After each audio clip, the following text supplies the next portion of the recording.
What you think about when you're born into a fire? Let them burn it out. Sell them to the richest buyer. They wanna let the world decay. They tell us lies and fade away, fade away. We feel betrayed.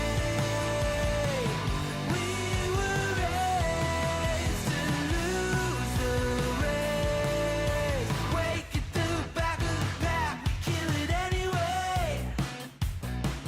Listen up now, because we're never dropping out. Beat the odds, beat the big house. Our brains are bigger than the doubt. We've been thinking for ourselves, never let the truth fade away. This is bigger than ourselves, we won't let the world burn away, burn away. We feel betrayed. We were raised to lose the race. Wake at the back of the pack, kill it anyway. To blame, haters face the world's mistakes. Wake at the back of the pack, kill it anyway.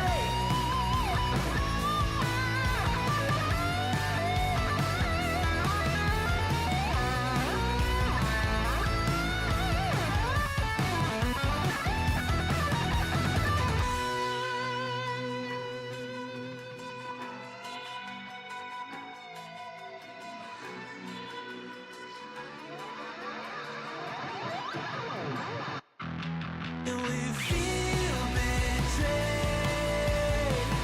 We were raised to lose the race. Wake at the back of the pack, kill it anyway. This is a certified hood classic. That's a mad of money, Diesel. And are you going to abandon Twitter for Blue Sky? Wake at the back of the pack, kill it anyway.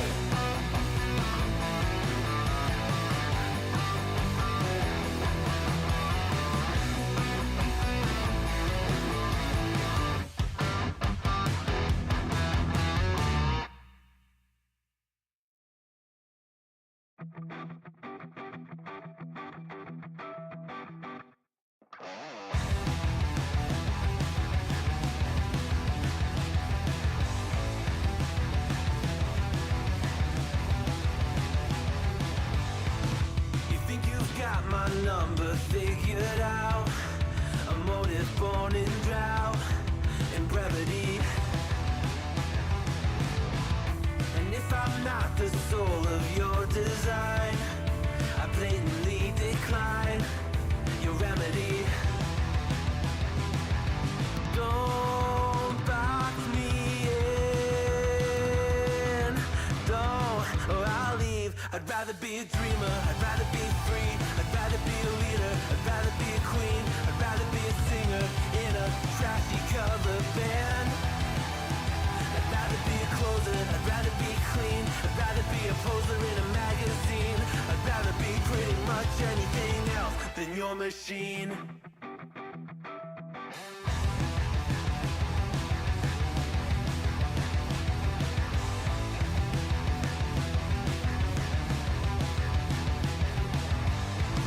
I wasn't always just a single shade, a palette full of gray in reverie. And I can burn it brighter than the sun. I have a golden gun inside of me. Don't box me in, don't, or I'll leave. I'd rather be a dreamer, I'd rather be free, I'd rather be a leader, I'd rather be a queen, I'd rather be a singer in a trashy cover band.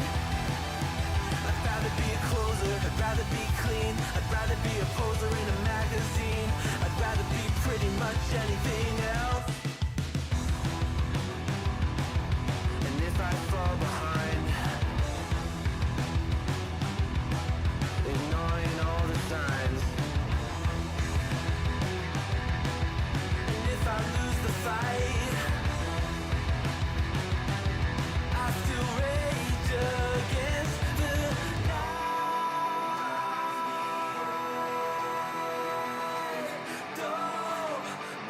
I'd rather be a dreamer. I'd rather be free. I'd rather be a leader. I'd rather be a queen. I'd rather be a singer in a trashy cover band.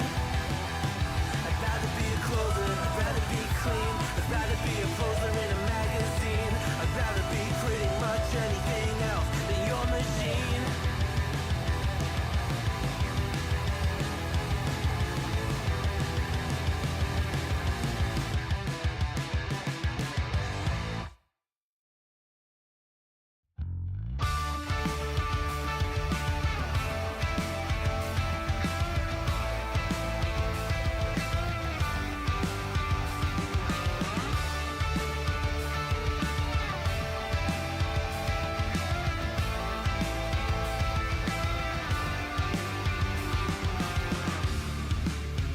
It's plain and simple, dear.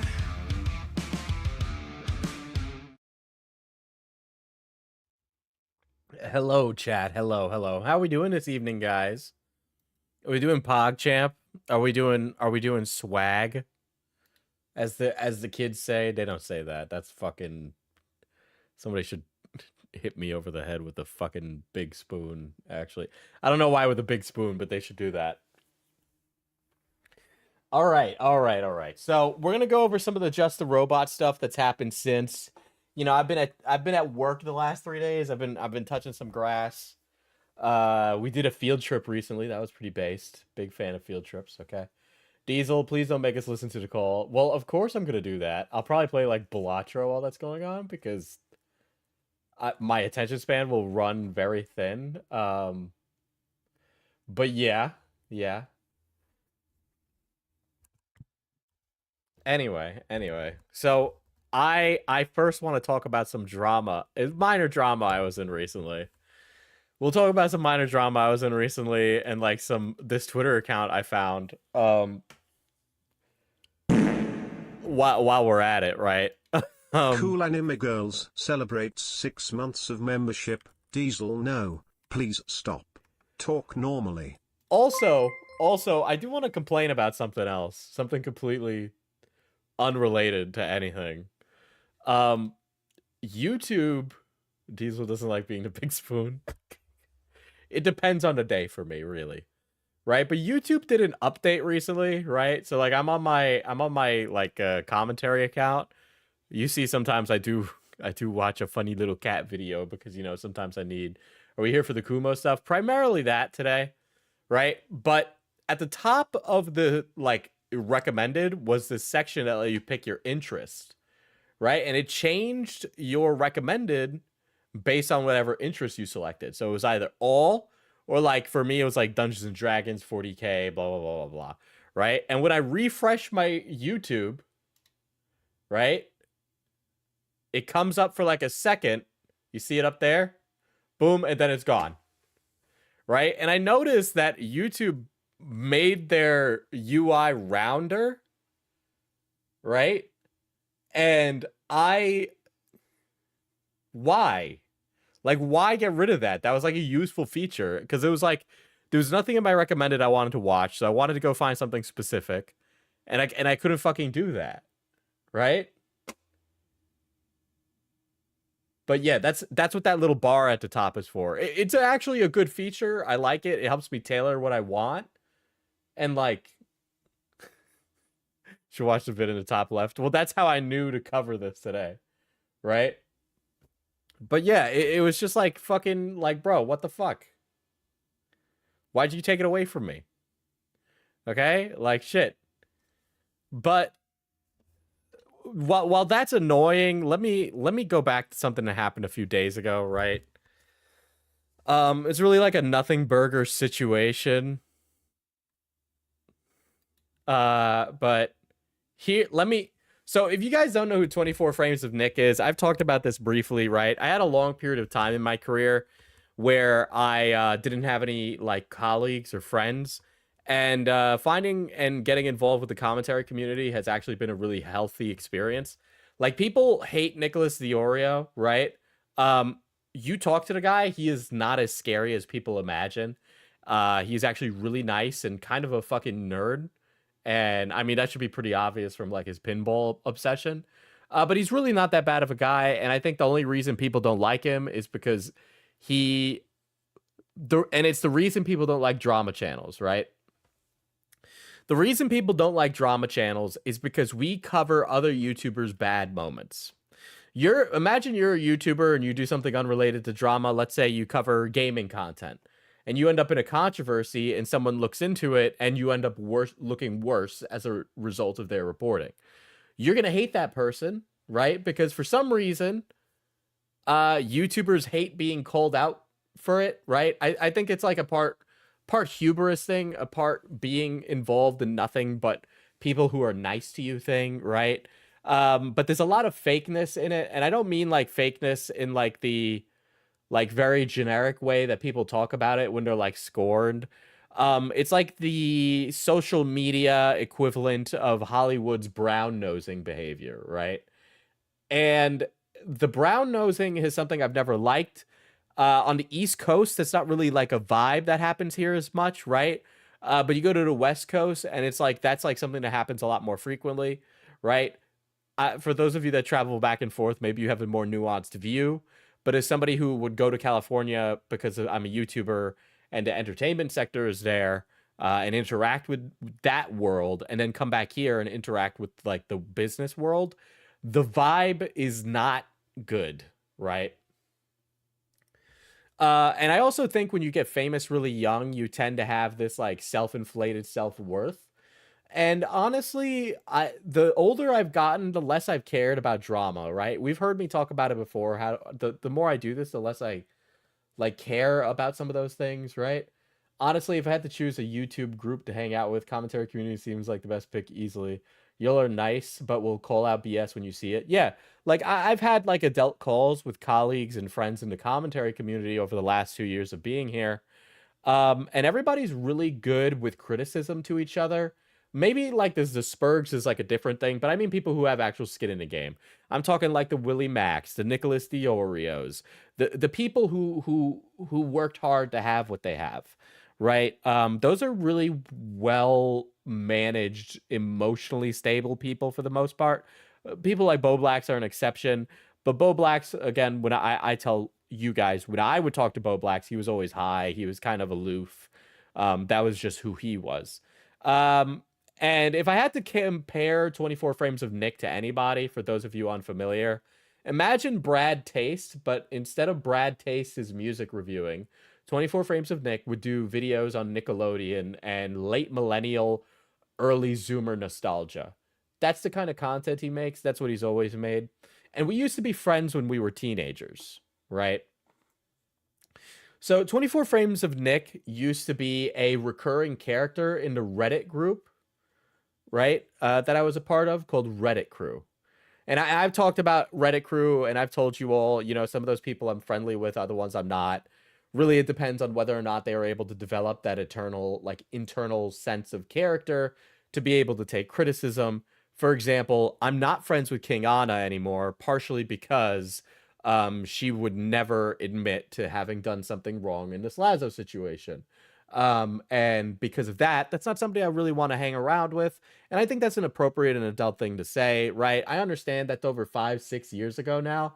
But I don't need to hang around with somebody like that who's unwilling to address a foible that they made and not be able to say as an adult, hey man, when I was younger, I made a mistake and I'm sorry for doing that. Shouldn't have happened. But there are other people who have grown from that, right? Yeah, it's developing emotional maturity, right? And so, you know, a lot of these friendships either petered out via natural ties or me calling them out. There are two other members of the Reddit crew who I don't really talk to, but I'm not naming because everything was kind of fine, but they had gotten involved in a drama in the past. I called them out on Twitter, to which they DM'd me and elaborated on the drama to me. And I said, I don't really agree with you, and I think what you're doing is a step too far. But I don't really care that much about it, so feel free to keep doing what you're doing. I'm not going to say anything else. And they asked me, hey, Diesel, we really don't want the commentary community to get onto us. can you take the tweet down? It was like 2 o'clock, 3 o'clock in the morning when this happened. And I was just like, do I want to go through this? Fine, I'll delete it. You get what you want. Right. But then after that, okay, you were called out for that and you moved on. Right. So 24 Frames of Nick was like Brad Taste, but for movies and television. And that's what he was. Right. And he got in like heat, and I'll read that before I read my response to it. I'll also explain why I don't like Nick anymore. And even prior to this, I didn't like Nick, but I respected Nick enough, right? But you can see my response there, but we'll get into that in a little bit. But Nick DiOrio in July tweeted this out, right? And people were crying in my mentions yesterday saying I was jumping to conclusions, but he literally just posted a statement admitting that this was because of SpongeBob Backlash. So Nick put out a Twitter post basically because he got a bunch of heat for... Well, I'll read his Twitter post and then you'll understand why this is incredibly cringe, right? I've been struggling with my own mental health my entire life, and it was only recently that I've taken the small steps to get better, but I've always had my moments where I look at my life and everything and I'm trying to change. Sometimes it seems insurmountable, my debt is too high, my physical health feels like it's rapidly declining for past choices, and it's just everything adding up. I feel like a broken record. This SpongeBob video and its conversation has added so many layers onto everything that I'm trying to take a step back. I posted a video 5 months ago about taking a break due to my debt and struggles at very unfortunate timing of this stupid video being talked about. And I hate that all of this conversation became that. Even if my points towards the end was in poor taste, I don't think that excused the insanity the platform has produced, especially in this way. While taking time off to focus on myself, I've constantly seen thousands of comments wanting me to die. Glad I, quote, quit YouTube, etc. This type of conversation has only emphasized my own self-loathing that I put into myself daily, and I simply just need to stop looking at it all. I removed the video and aggressively argued with random people to make myself feel better, but it's stupid of me, honestly. There's so much more that I've been trying to make better in my own life, and I'm going to continue pushing for that regardless, right? Hey man, I don't know what you've read, but my words are, I've struggled with mental health my entire life, and how this was just an addition to those thoughts and not the cause. People are much more complex than one instance of attributing to a lifetime of issues. Now, to explain this, Nick put out a video essay about SpongeBob, and to my recollection, which is not perfect, and I am willing to admit my wrongfulness in this, but I do remember he went on a bit of a tangential rant in this SpongeBob video about the makers who had taken up the mantle of SpongeBob mistreating the legacy of Steven Hillenburg, and it was practically a crying rant. It was definitely the guy making this is not mentally stable type rant. That's what was happening. And to this very unhinged argument he was making about SpongeBob, his audience started to rip him a new asshole. And so that's like, whatever, fine, okay. His audience was rightfully ripping him a new one because his argument was insane. And so Nick responds. I read that along with the lengthy write-up about the SpongeBob fallout, Lamau. If you can't handle people giving you shit for a SpongeBob take, the appropriate action is to get offline and work on yourself. Not everyone is built to deal with constant backlash and criticism, and that comes with being a notable online figure. So this is the reason that 24 Frames of Nick hates Nicholas DiOrio.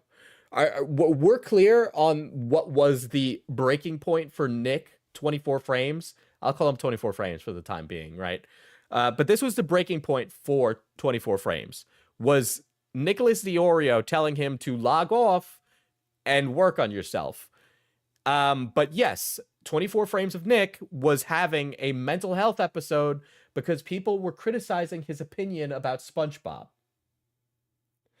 Right? So that's what happened. And there's a few other things that I'll add to this discussion in a moment, right? But then there is the Asmongold stuff that you all have probably heard about. If you're unfamiliar with the drama, I'm not going to get into the details of it, other than Asmongold made an insane fucking take about a conflict in the Middle East. You might have heard of it. And when that happened, Asmongold rightfully received a lot of criticism, as is discourse on the internet. Now, I'm just a drama guy, but I could tell you that that probably wasn't something Asmongold should have involved himself in. So 24 Frames of Nick, who, mind you, this is a guy who talks about SpongeBob and cries about it. So the crying SpongeBob Spurgazoid YouTuber here says, hang him by the neck. And I don't want to quote the Starks here, but he who casts a judgment should swing the sword. That's my opinion of this, right? The people on Twitter who call for actions of violence should be mentally able to commit that violence. But the reality is that the people who say that generally can't. I think that it's wrong and inappropriate for creators to do this. And I personally think that opinion is repugnant just as much as Asmongold's opinion was repugnant. I think Nick saying this, 24 Frames of Nick saying this, is not just bad, but I totally think any criticism that 24 Frames got for that statement is justified and warranted. Now, I saw this and I responded, didn't he also blow all of his money on online gambling? Which is true. So 24 Frames of Nick got successful very young, and I do remember that. 24 Frames of Nick, according to him, was watching the Twitch streams of people who gambled online, and the gambling online that he watched encouraged him to gamble. Yes, the Trainwreck's gambling streams affected one guy I know. That guy being 24 Frames of Nick. And he incurred a lot of debt. When I tell you that this guy was very successful and making a lot of money, that is no small order. He was making very good money. And he squandered all of that because of a gambling addiction that he chose not to get help for over a period of time. Okay, I understand it's an addiction, and you know we often fall into things and it's difficult, and I understand that difficult nature. But I also very distinctly remember when this happened, that 24 Frames of Nick would then turn around to his audience and ask for money. And I don't know about you, audience, but if I was gambling away all of the money you guys donated to me, I think you guys might be a little hesitant to donate to me in the future, for a lot of reasons, right? One being you probably don't want to, encourage that behavior. But he was asking his audience for money. And at a certain point, his mother got cancer, right? So I am going to show you what happened during this time, right? Which, by the way, he blocked me when this happened, guys, right? So, like I said, we used to be friends when we were teens. Friendly. But here is what I sent to him in 2022. So, as you guys know, in 2021, the woman who helped raise me, my grandmother, died of breast cancer. It's an issue that I care quite deeply about. And as young men who support women going through breast cancer, there's not a lot of services for like people who give support to loved ones, but more so for young men, because people don't think young men have mental health struggles. It's a thing. That's just something that happens. And I, like I said, I had fallen out with my friend group. I was lonely, right? But I saw this happening to Nick, and I saw him spiraling mentally alone. And I was like, well, I was friendly with this guy, and I actually liked him. He had the stoner, fun guy attitude. You have those kind of friends in high school where they don't get much done. They kind of have a poor work ethic, but they're nice people. And that's what Nick was, right? And so, here we are talking in 2022. I send him this message, and I'm going to read this out to you. Nick, just wanted to send you love regarding your mom. My grandmother who raised me was diagnosed at the start of the pandemic. Be strong for him, but don't neglect yourself either. I know you will. Chemo and shit is a bitch beyond measure, and the cost even more so. Just be present, I know it's hard. Just wanted to reach out because I know it was hard for me. No one to talk to. That's what I said, right? This was even knowing that Nick had a gambling addiction. 24 Frames of Nick had a gambling addiction. And I gotta be honest, I do question whether or not all that money went to his mother's breast cancer because of how bad it was. I don't want to say that was the reality of it. That's just the way it felt to me. I wasn't expecting a response. When you're going through that, it's hard to reach out and speak to people. I'm not saying he needed to. I'm just saying I understood his struggle. And if you want to talk, I'm there. Because when my grandmother passed, I had a long period of time where I couldn't even grieve, right? Because I had to do things. But even more so than that, and I'll tell you a little story about what happened, right? So, it was the morning of January 13th in 2021. And I'm waking up and I'm cleaning up my room because, pandemic season. And I have been donating a lot of my clothes because I had fallen into minimalism as a philosophical concept. So I was cleaning and I get a call from my mother. And now my dad was off that day, and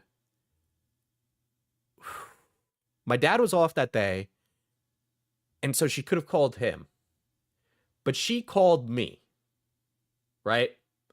She called me, and she screamed into the phone, and I can't even begin to describe to you guys how horrifying that was, to be the first person to find out, aside from her, that her mother had died, and she had walked in on her dead on the floor while she was getting into the shower, so she was naked. And I didn't even have a chance to cry because I needed to calm her down so that way the paramedics could get there and they could take her body. And for a long time after that, I had a hard time answering the phone for obvious reasons, because I was afraid there would be bad news on the other end. So it gave me a lot of anxiety, right? And so, I'm calming her down and I say, "What do you need from me? What do you need me to do?" She says, "Don't tell your brother. I'll tell him when I get home." For however close I was with my grandmother, my brother was 10 times as close, right? And so it was a rough time for us. It was a rough time. I love that woman to death, and I didn't realize how important she was to me until she was gone, right? And I think that taught me a lot about compassion to other people. And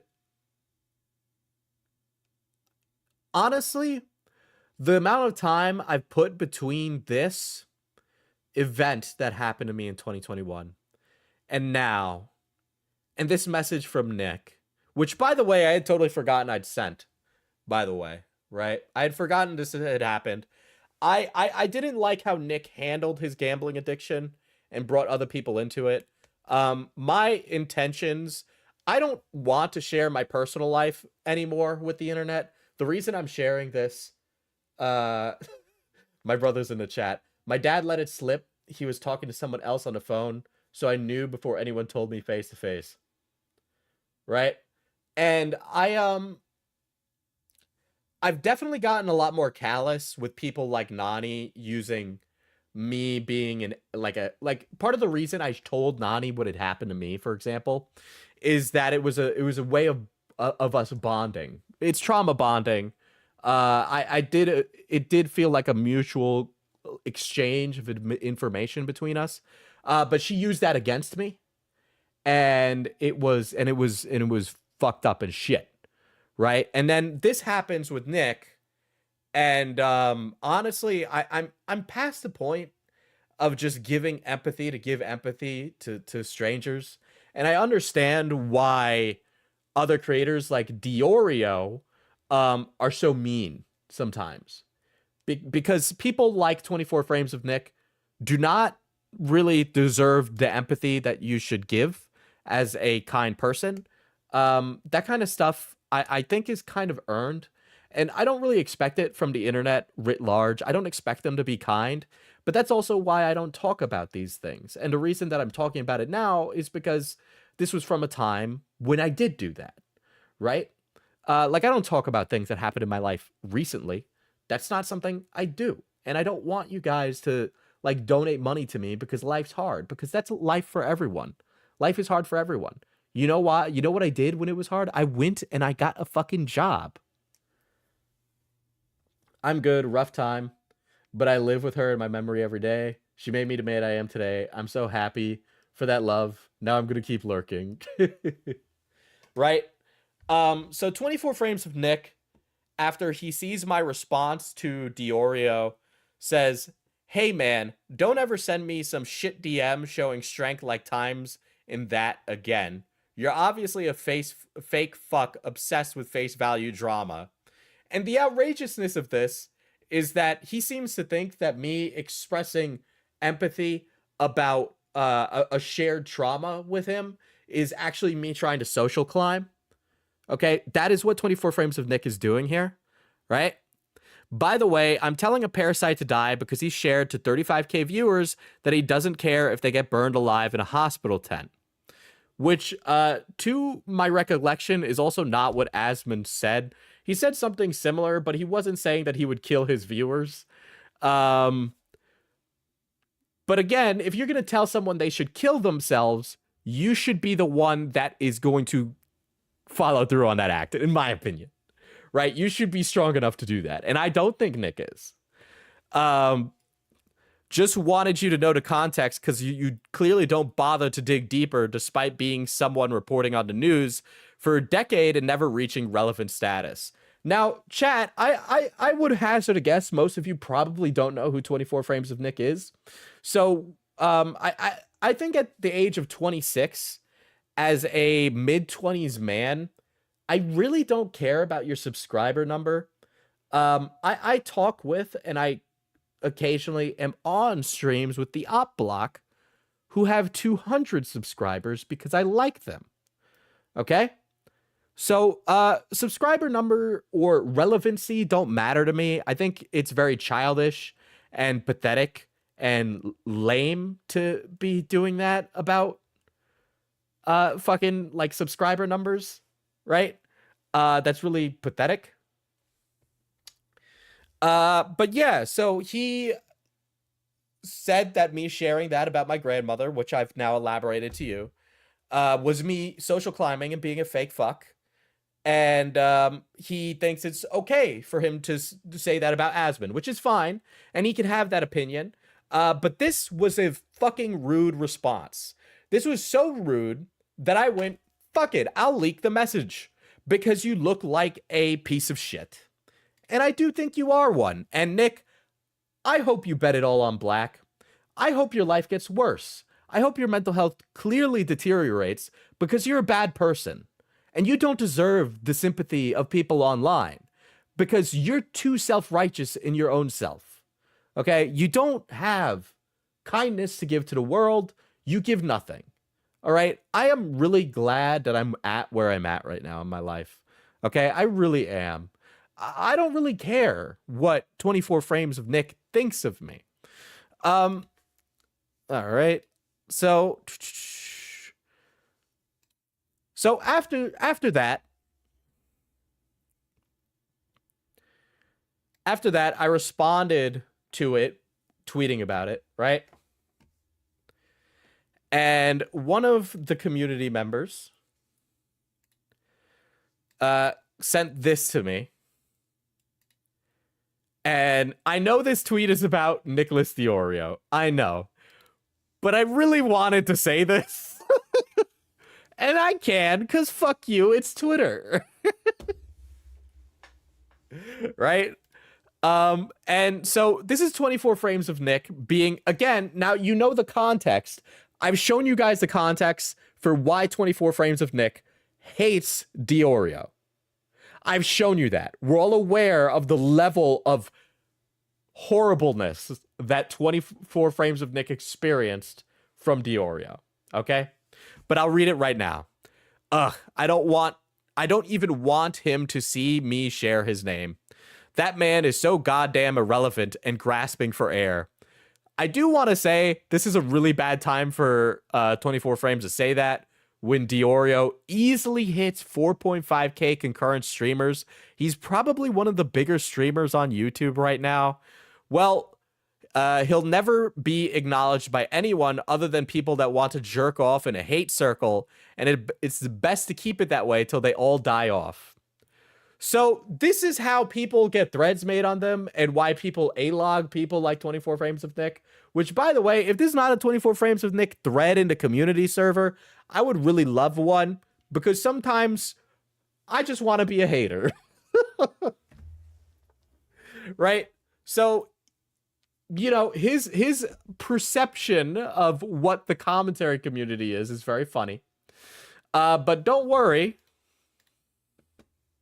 Don't worry. Nick responded by saying, and I'll leak this. This is a Diesel first, right? So he screenshotted that and sent it to me. And then he sent me this tweet. So let me pull that up for you, or this message. So let me pull that up for you guys now. Right?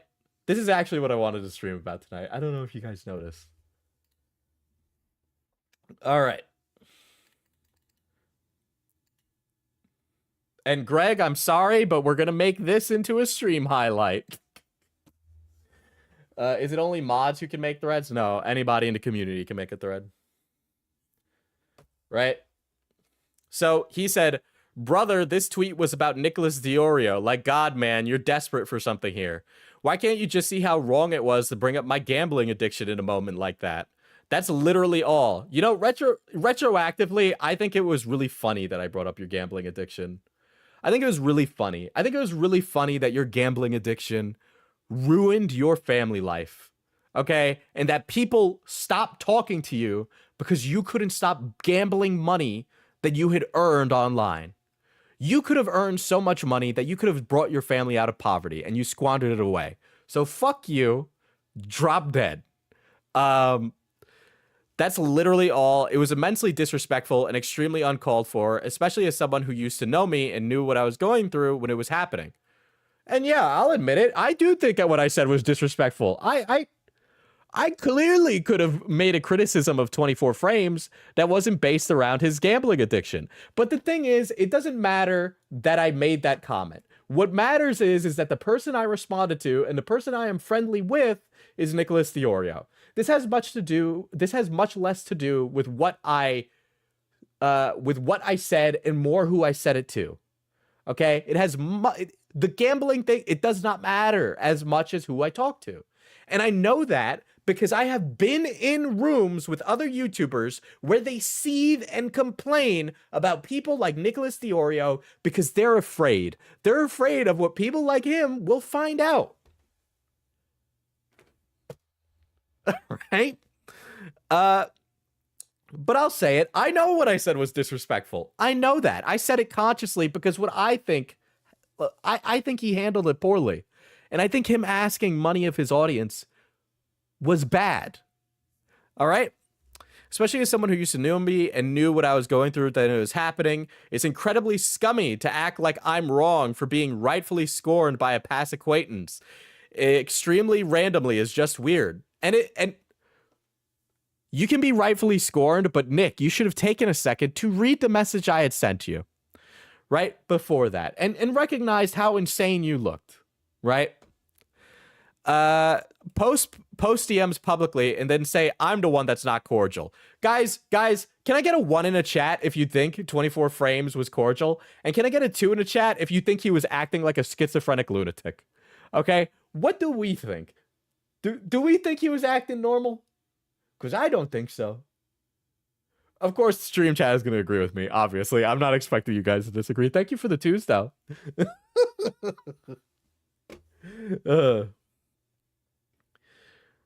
Right? I don't think his message was cordial at all. I think it was incredibly rude. And I think me sharing that publicly showed plenty about his personal character. Okay? You saw someone try to get involved with my Asman hate boner, not just someone, and jumped in with an unnecessary mention about gambling. Yeah, you're right, but you're also the guy who said he was going to kill himself over people getting mad about his SpongeBob opinions. Okay? It's weird, and it's weird to keep acting confident in yourself while not admitting the outright disrespect involved in that tweet, no matter if it was to provide context to him or to be a diss towards me. I'll admit it. It was disrespectful. And I am still confident in what I said to you.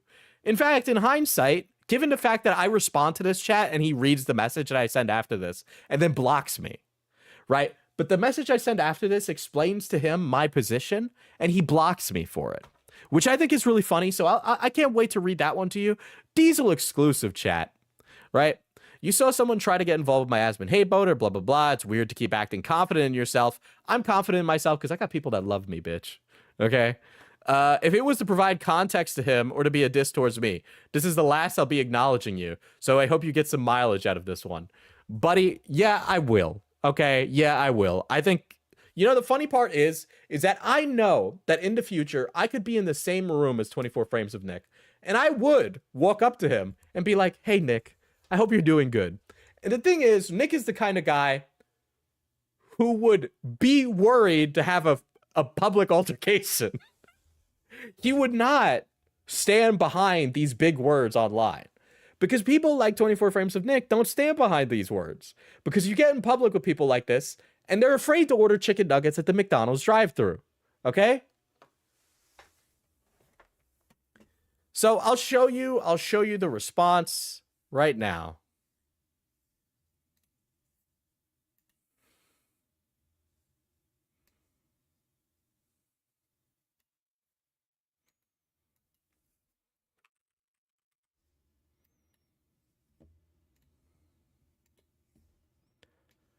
Which, by the way, there was a good 15 minutes between me sending this message and him blocking me. So I know it says sent, but he probably just doesn't have read read receipts on. Right? And so here's what I said. Here's what I said, chat.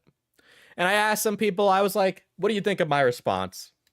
Some people were like, well said. Other people were like, you should have told them to bet it all on black. So I said, Nick, I genuinely do not care about you, and your message to me was extremely over the top and terminally online. If you had hopped in my DMs and were like, quote, man, the comment about my gambling addiction was uncalled for, but I get some people won't fuck with my take, I would have been respectable. It was a low blow. I could critique you on what's happening now. There is, believe it or not, an adult way to talk about things, and I'm not unreasonable. How you acted just makes me more vindicated, personally. Especially when my prior message was me reaching out with good intent, and the digs about my career, which are fine, by the way. I teach film to underprivileged youth. I love it dearly. Like, man, slow down for a moment. I hate Asmund. I don't like the guy either, and thought what he said was repugnant. But you can be a better role model and speak truth while not being a psycho about it. And yeah, I figured it was about Diorio, TBH, but I'll take my walk and enjoy that. I think you could have been more professional about it, and if you had opened up more honestly, I would have been more cordial. But when you get in public discourse, expect others to comment on it, and weigh all your past foibles against you. I don't apologize for what I said now, especially, I think what you said was childish and unbecoming of someone your age. Regardless, I hope your loved ones are well. Unplug for a bit. Seems like you need it. So that's what I said. That's what I said to him, and then I was blocked. Apparently that was too much for him. You talked to him like a disappointed teacher. Yeah, I honestly, I liked making videos on my main channel, but I much prefer this. I actually really do like streaming more. I think I'm good at it. I enjoy it. It gives me a sense of community, and yeah, it's fun. I know that I can cook. All right, I know. That was like a very gentle read on a bitch TBH. Right? Yeah, man. I mean, like, my fucking life is like great, honestly, now. I think I'm in a really good position. And I think 24 Frames of Nick is like a fucking crazy guy. I think this is a fucking crazy guy, right? You like streaming because of... I do! This community's fun. I, like, enjoy it. Like, it's not fucking, like, bad. Right? Like, and like, some streamers, they're, like, fucking miserable because their chat's, like, super fucking argumentative, or, like, they want them to talk about some cringe. But I could say or do whatever, and you guys are fine with it, which is great. Right? But yeah, that was 24 frames of Nick and what he had said to me, and I hope he bets it all on black. And great job, man. In the future, I know we want to do like a tea that the money gets donated to breast cancer.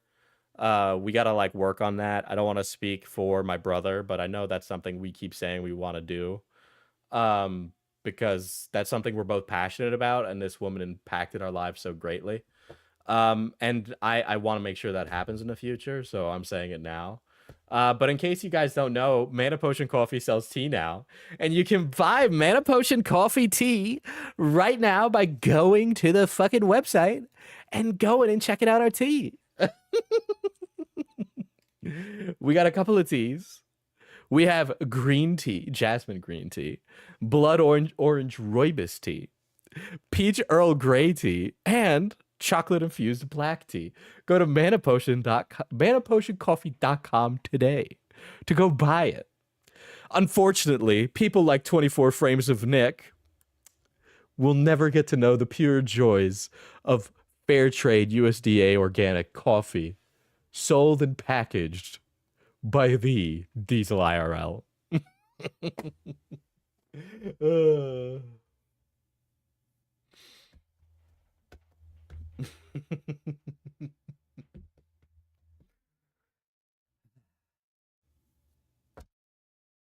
Hey yo, Diesel, who made that succubus art?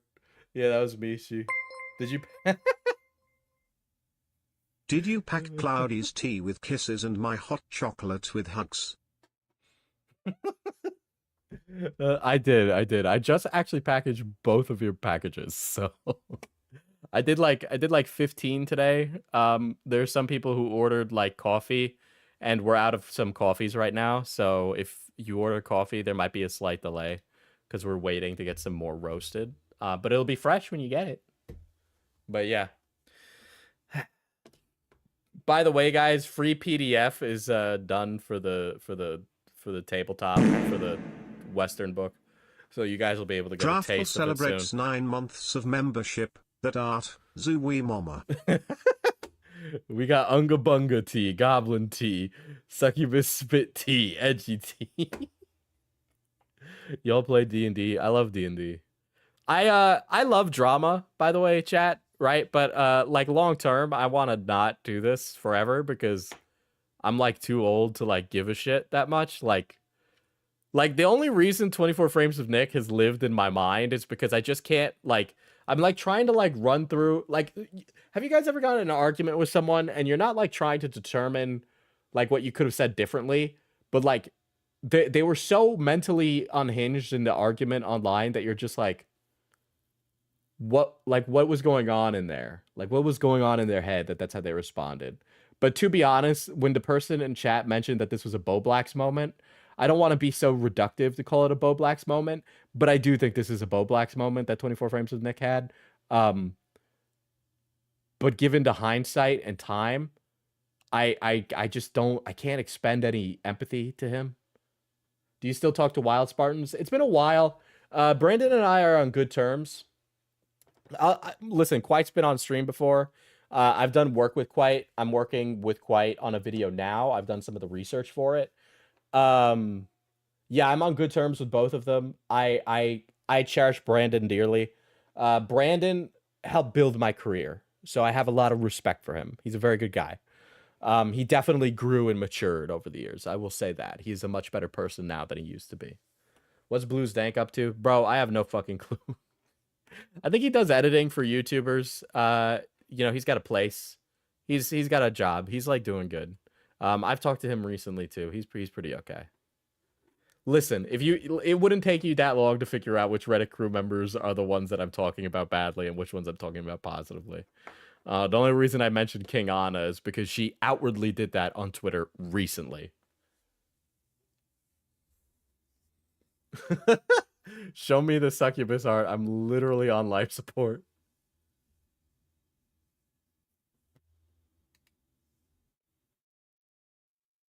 Dude, those holding on for dear life there, bro. Let's see. now that we're all grown up, why did Loudmouse end? Yeah, sure, I'll answer that. Yeah, so there's a few reasons. I think I've talked about it before on stream, but the Slazo stuff.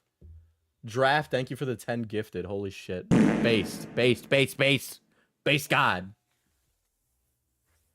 But yeah, the Slazo stuff played a humongous role in that, actually.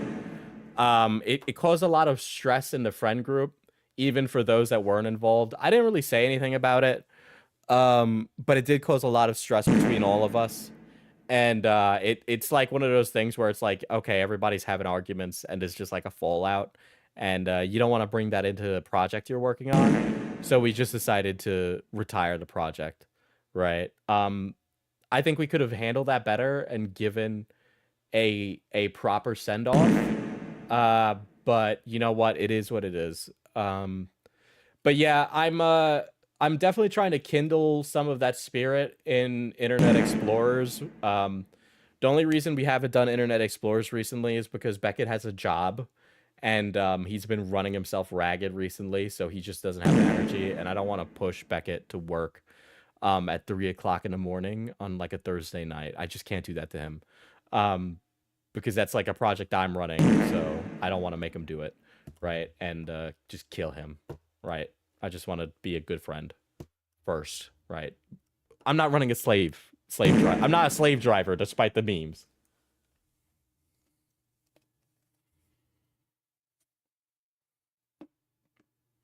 Tell him to stop being British and get a new time zone. I wish. You know, run your mods ragged.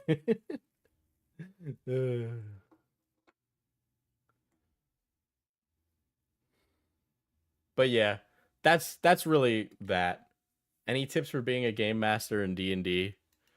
I mean, the improv answer of like the yes and is always like a great one. Definitely read a lot. Like I need to do a video on it for Mana Potion Tabletop. Tusky, gas station attendant, Poggies. Diesel, you're collecting British people and people in the medical field just saying. Yeah, so you know what you should do is like look at a graphic novel and then ape the plot line and then use that for the basis of your like D&D game. That's like a really good way to do that, in my opinion. I looked at My Hero Academia quite a bit to run a game of a superhero theme D&D. We use Mask, which is a different system, but yeah, I use My Hero as the base because it was like a high school setting, right? And then I also used The Boys as another one, right? JJK is another one that I looked at for examples because they have really interesting powers in that anime. If you have problems, talk with your group. Don't try to fix it in game. 110%. All right.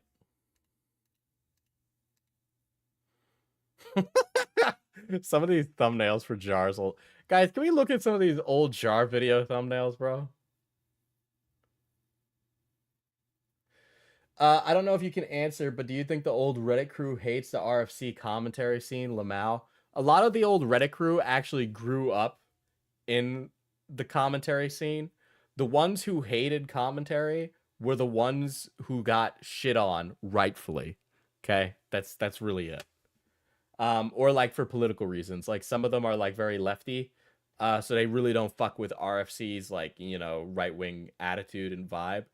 But you know what? I'm like a lefty commentary guy. I'm not even like super lefty, but you know, like ostensibly I would probably be considered on the left, right? I don't have any fucking problem with them. I've talked to Augie. Augie's chill. Like I said, I've talked to Nick regularly. Nick's fucking great. I really like Nick. He's a super chill guy.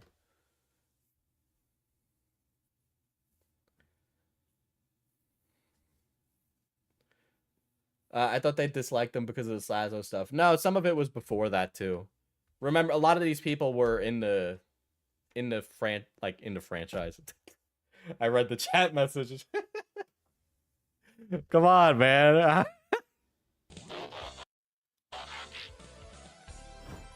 This is a Just the Robot video from 5 months ago. Shit. There's like an old video where he becomes black. So I'm looking for the video where he becomes black. Yes.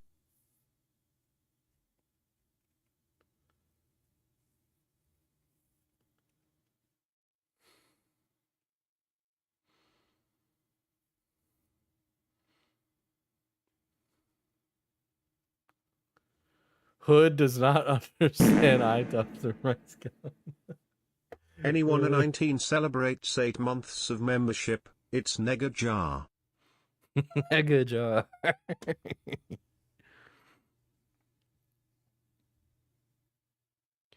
27 answers for black people with Tree of Logic.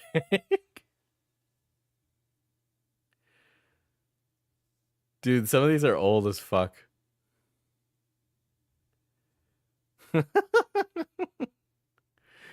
Dude, hold on. Jar says the N word. Dude, this is gonna ruin the VOD. Hold on, just the robot. Let me do that. Just a robot says the N word. Just the robot. Is this? Oh, this one's really fucking funny, chat. Hold on.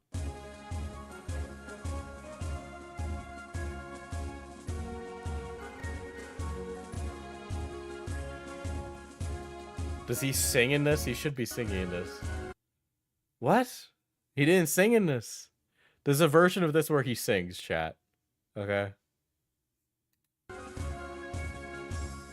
My eyes have seen the glory of the cleansing of YouTube, debunking SJWs and feminazis too. We criticize reactionists in hopes they get the boot. Just the robot marches on.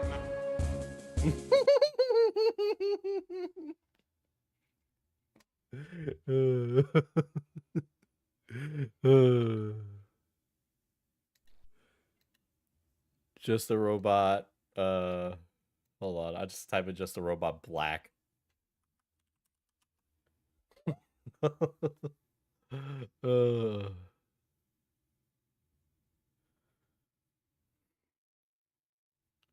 I like how everything is like. I have opinions with the Just the Robot situation, and it's a 3-year-old video. Just the Robot's always been in a situation, man.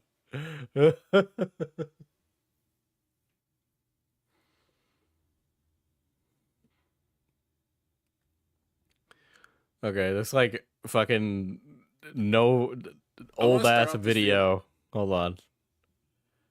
Let me go to. There's a clip in here where he becomes black. 110%. There's a clip in here where he becomes black.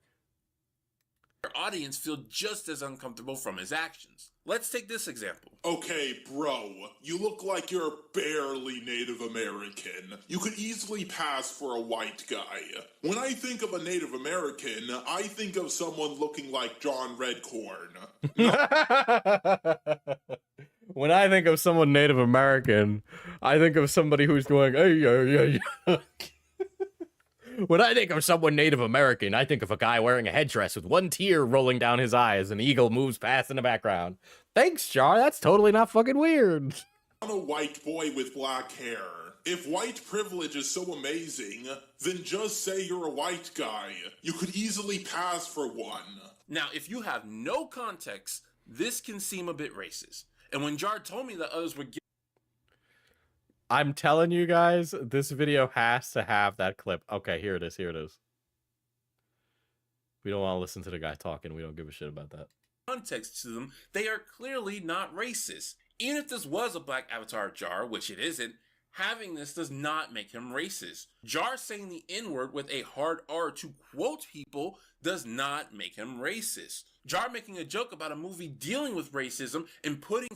Listen, I get that, okay? But I just want to hear the fucking robot say the N-word, okay? So sue me. All right? I'm not here for a fucking philosophical debate about his racism. Just a robot, black clip.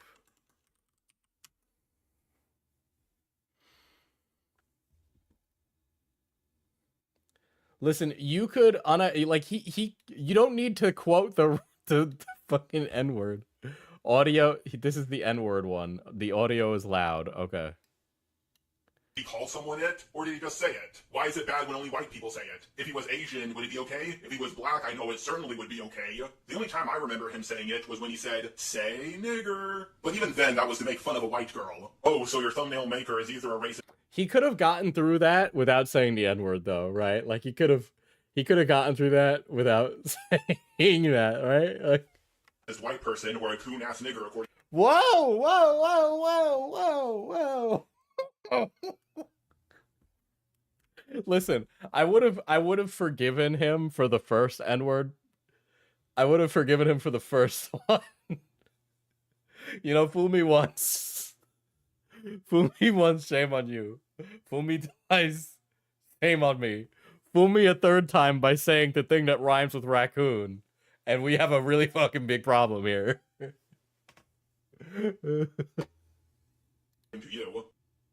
Holy shit. But yes, in this video, he becomes black. Yes, Jar gets blacked. That is literally what happens.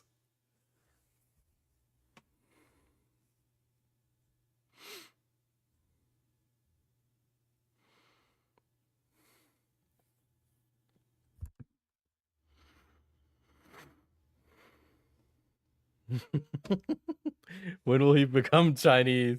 I need art of just a robot as a Chinese caricature. It's like him black and then him dressed as like fucking Bruce Lee.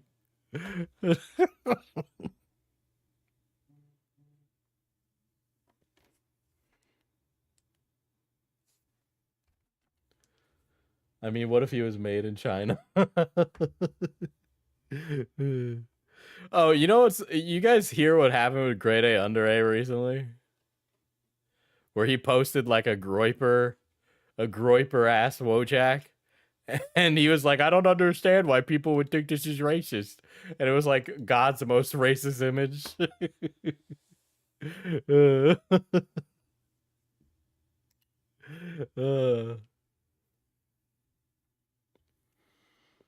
Commentary on feminism for dummies. Dude, who is messaging me right now? What is going on? Bro, the Discord notice have changed. I like muted them for you, chat.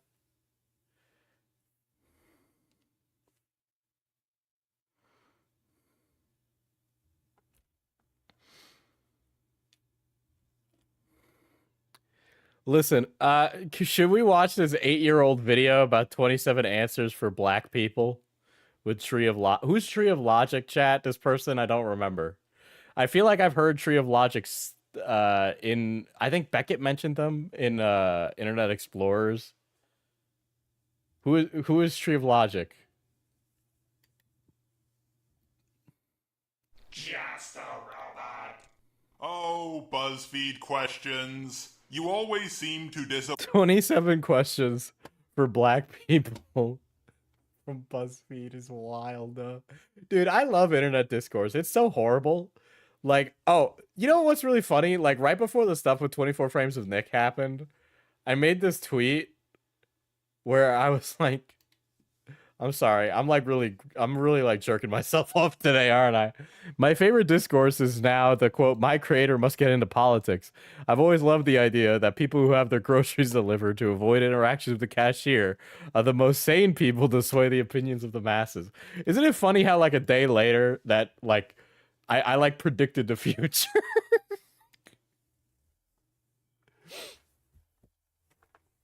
Speaking of discourse Andes. Speaking of discourse Andes, when did this guy like become like a right-wing groiper guy? Like, when did that happen?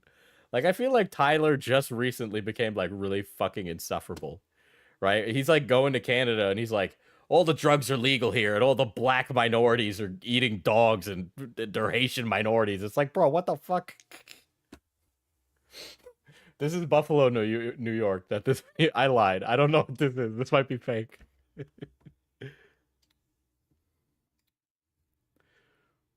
I have no idea where my Discord notice are coming from. I have no idea. Tree of Logic is a crazy woman kinda right-wing. She used to show up on wait, Destiny okay, streams. never mind. Tree of Logic is one of those people who like was like a closeted insane person. Yeah, never mind. Yeah, she did come up on she came up on Internet Explorers. I think we briefly mentioned her. Okay, so this is gonna be bad. Today we're going to cover their video, 27 questions black people have for black people. This video was actually really hard to get through, and as great and magnificent as I am, I had to ask for help on this one. So in today's video, I will be having help from Tree of Logic. She will be answering all the odd number questions, and I will Yeah, the robot voice is really fucking frustrating. be answering all the even number questions. A link to her channel will be down below. But enough chit-chat. Let's Hold dive on, right I'm into kinda this curious. video. Why is it so hard to be on time? Like, why does 5 to 10 always become 20? Tree of Logic, and then there's just gonna be like my the name is Tree, and this is dude, what? Dude, what's I'm sorry, I don't want to be that guy. But I don't want to be that guy. But dude, she's got some fucking honkers. What is going on? I'm sorry. I'm sorry, chat. Sue me. Sue me. Sue me. Sue me for telling the truth. Oh, this is bad. This person is this is a crazy person, isn't it? I remember her doing some BDSM stuff. Wait, no fucking way. Wait, Tree of Logic. It was also a fucking. She was a dominatrix. That's right. She was a dominatrix, chat. Yeah, the thumbnails are giving I need lithium medication.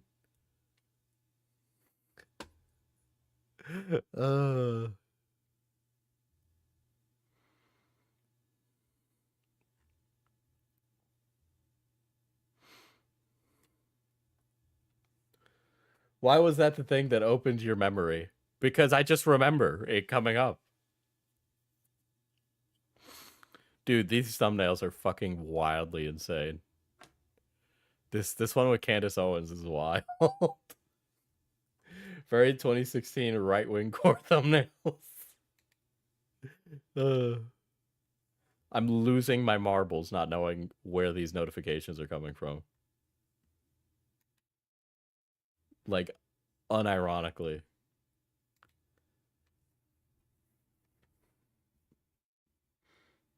At least we know you like black women, Diesel. I don't really have a racial preference. Okay. I know who Tree of Logic is. Let's see. I like how Jar called in his resident black friend to answer questions. 20 to 30. I know, right? That's why I moved to Germany. I got Ain't no way the black woman moves to Germany. Guys, she was 100% a dominatrix. I swear to God. Okay, German people be freaky, all right? But I also want to say, conversely to that, the black lady moving to Germany and also being hilariously right-wing is kind of giving I probably have really, really scary worldviews, okay?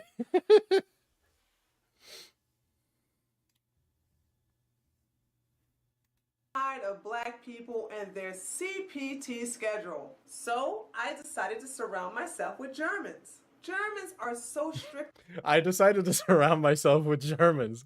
You ever hear of this guy called Adolf Hitler? about time that one day I came to a meeting 10 minutes early and they said I was late.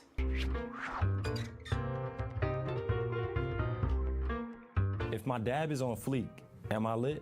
This question is a lot better than most of the other BuzzFeed questions, mainly because Dude, this is 8 years old. The slang they're using in it is completely just out of the lexicon of the English language. Like, a majority of my class is African or Hispanic. These teens do not talk like that, okay? it's an actual yes or no question. And the answer is no.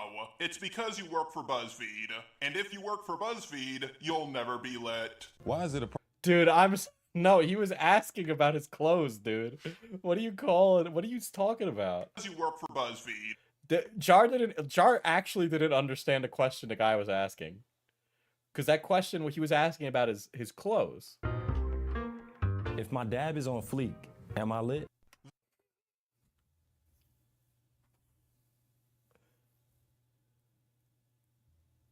He was asking about his fit. Bro, he wasn't asking about his job. Okay? We know he has a corny ass job working at BuzzFeed, okay?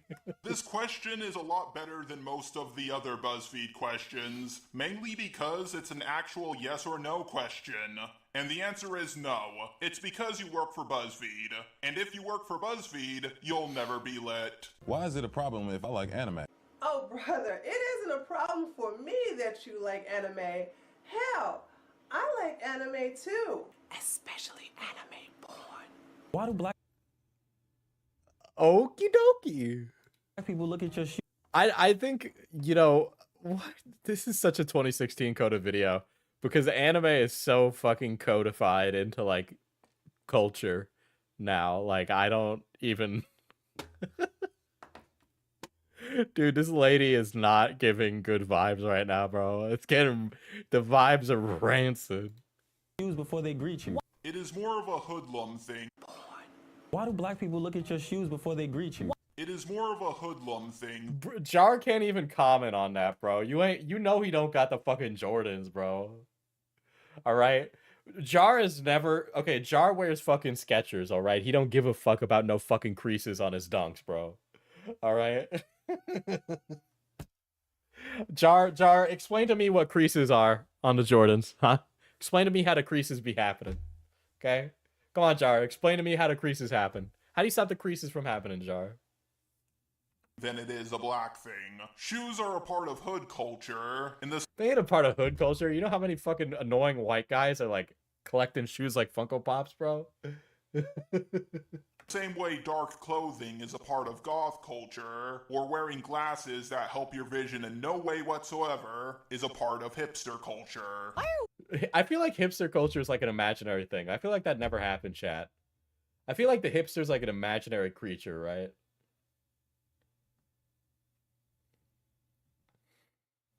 It's very funny every time a black person says something about anime on camera, we have to mention hentai. Samuel L. Jackson said something similar.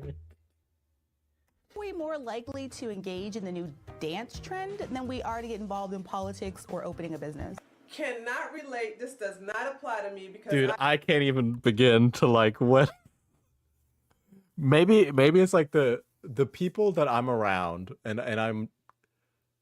These days, I'm actually like the most light-skinned person in the room, right? Which is a big change from when I was a child, where people would ostracize me as the black kid. Okay, so it's very interesting being a Hispanic, right?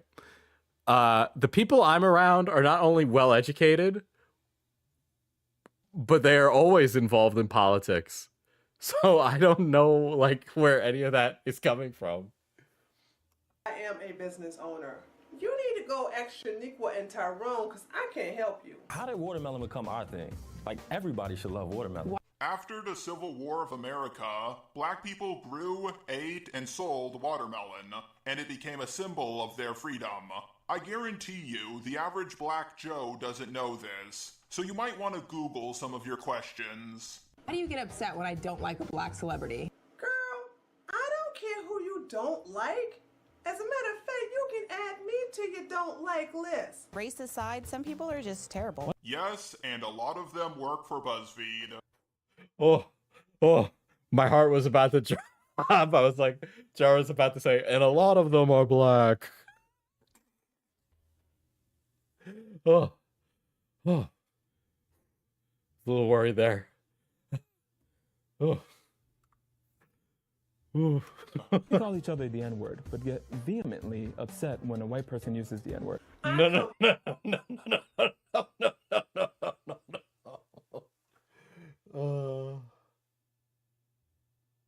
Dude, oh no, there's no way. There's no way. I feel like I feel like they prompted these people who worked at BuzzFeed to ask certain questions with the intent of them causing really annoying discourse. Completely agree. I hate hypocrisy. So on my YouTube channel, white people are free to use the N-word just like Listen, if you walked up to your homie and you called him the N-word and your name was Taylor and you were blonde-haired and blue-eyed, there might be a problem. Yeah, this is very funny because BuzzFeed is like on life support these days. Yeah. It was like a completely like the culture war, like peak culture war was like such a microcosm of like internet discourse, right? Because ultimately these are conversations that no normal person was having, right? Like nobody was like your white friend who is friends with the black guy, like the culture of like whether or not the white guy could say the N-word or not. It's all like culturally context specific anyway, right? But it's just like none of what happened mattered. Like barely any of it did. black people are freely using it. Equality for all. Yay! It drains my soul to hear the word, and I just don't understand how people who have any understanding of history can use that word.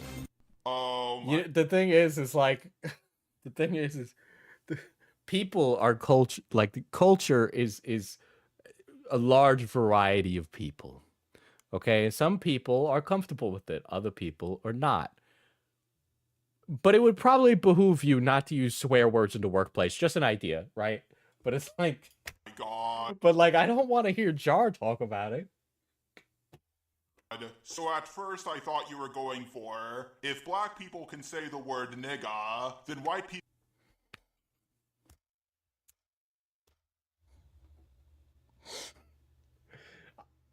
Jar. People should also be able to use the word. But now I see you're saying that no one Can we pull up the image of Jar IRL, please? This is on Wikitubia.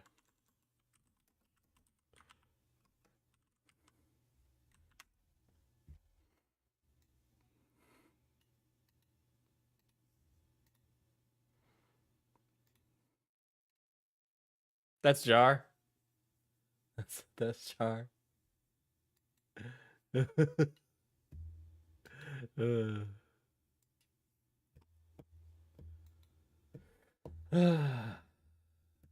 Yeah, when it's obvious homie's never been invited to a cookout. Good. What do you want? The word to be illegalized? You know what? Just for that, everybody type in the chat that Alex is a stupid... I have just been informed by my lawyer that I should not finish that sentence. Why is my natural hair? So you know it's not okay for you to say, and you make a joke about it, but then you just said it. Why don't... It doesn't make any sense. The hair that grows out of my head, seen as a political statement. Girl, you made that I don't shit get up. paid enough to suffer There like is this. nothing political about a black woman having natural hair. As a matter of fact, you will not find one black woman who's in politics having natural hair like yours or mine. Oh, by the way, all of this is mine. I've been natural since 1996.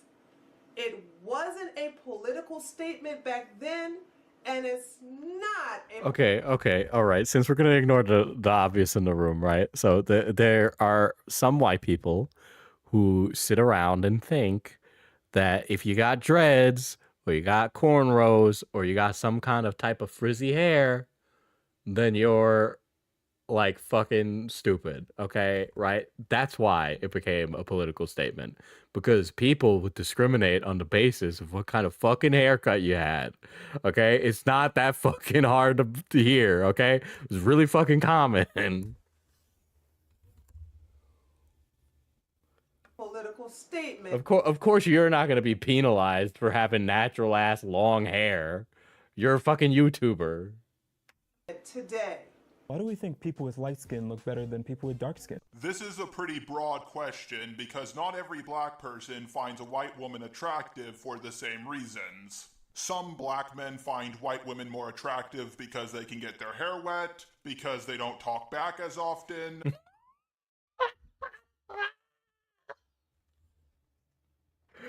Ain't no way he put this in.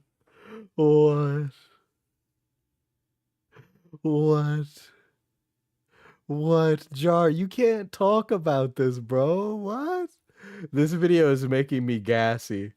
That might be the most wild. You know, some people said their nervous system was breaking down, but saying you're gassy is just outrageous. What do you mean hair wet? If you're like fucking, I'm not gonna fucking explain all of this. It really, bro. Oh my god, there's so much to unpack there. Ugh.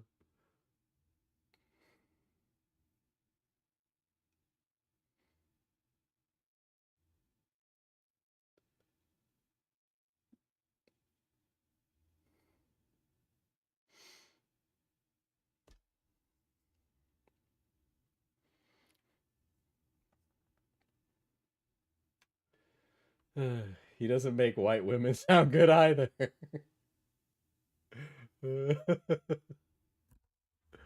What black people can't get their hair wet? I mean, like, if you're fucking... There was a time period where I was worried my hair was falling out, right? So, I had started to develop dreads, chat. That was, like, the period when I would wear a hat all the time. But I wasn't taking care of it, right? So, certain hairstyles that you work on, you can't, like, be washing your hair every day, right? Or other shit like getting a weave or something in, right? There's like a period where you got to be careful because that's like glued into your hair, guys.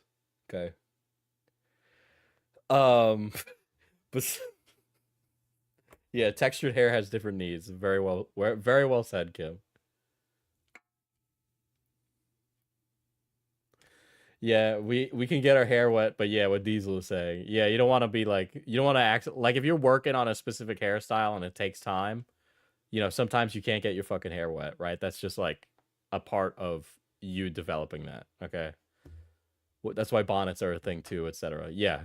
Diesel, do you have curly hair? I have curly hair, yes. I have very curly hair. If I don't tie it back, it's like an afro. But I tie it back because it's just like a really easy way to do my hair, and I don't like getting haircuts very often.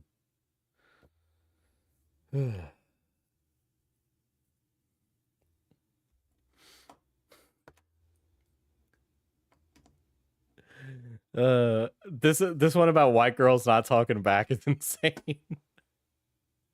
Put a little aggression in your voice and she'll do whatever you say. That doesn't fly with, quote, other races, though. They want to fight always. Insane statement. Ladies, you should not want to be with a man who's like, I can exert my aggression over her. Okay? If your man is telling you to do something stupid, you should tell him no and then tell him to take a fucking hike, bro.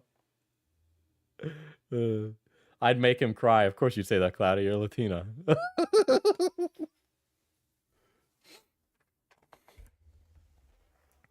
It's easier to introduce him to your family/friends. Everyone, this is Amber.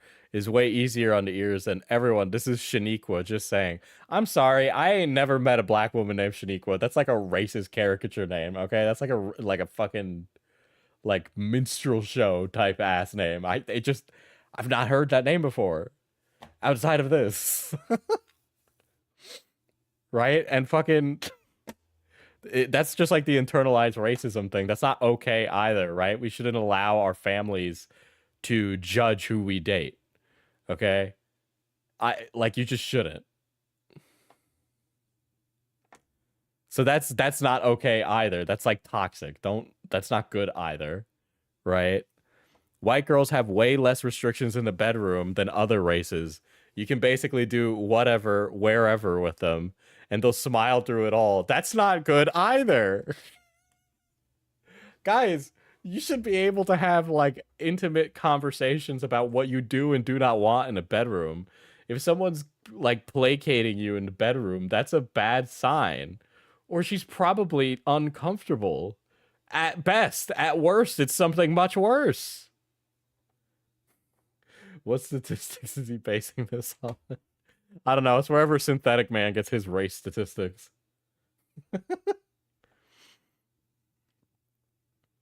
White girls aren't looking to be in a rap video, meaning when y'all go out, she's not looking for you to, quote, buy out the bar and light the club up with sparklers. She doesn't care about any of that shit. She just wants her drinks and music.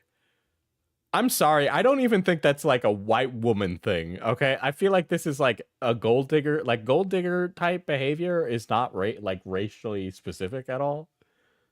Like I don't like I've met tons of white women who like love a breaded ass guy and like are specifically looking for that.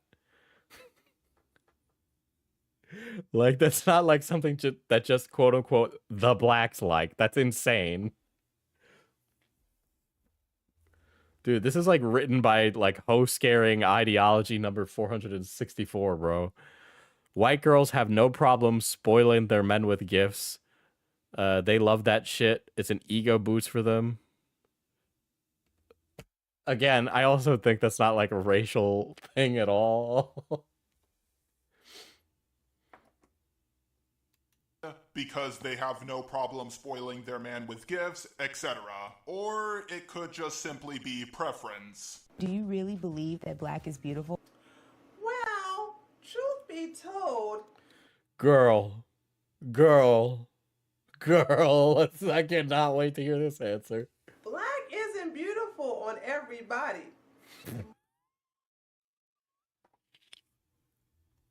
But it sure is cute on me. Who's a pretty girl? You's a pretty girl. Pretty tree. Why do some black people say that you're pretty for a dark-skinned girl? I never say that. That's the example of internalized racism. That's what that is, right?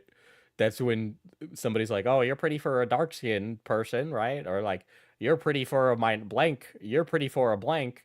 Is them trying to reconcile with the idea that they find you attractive, but they're not normally attracted to people of your skin color. Okay, that's what internalized racism is. That's an example of that. The intelligent black people I know would never say that. It's not black people saying that to black people. Okay, that's like a thing that white people say to black people. Okay, or if it's a black person saying it to a black person. Again, this is like internalized racism, right? Like I've said this before, chat, where there ain't nobody more racist than a Puerto Rican to a Dominican. Okay, you stand a Puerto Rican and a Dominican next to each other, they'll just be fighting, even though they look both the same. Okay, they both are brown, short, and fucking pick bananas off the trees on their island. I can say that I'm Puerto Rican. To me, it still makes me feel like the ugliest little black thing. Oh, you're not the ugliest black thing. This is the ugliest black thing. Oh my god, dude. Jar, honey, you ain't even a 5 out of 10. Okay. You ain't even a 5 out of 10. All right. How about you bench 2 plates and come back to me, buddy? Okay?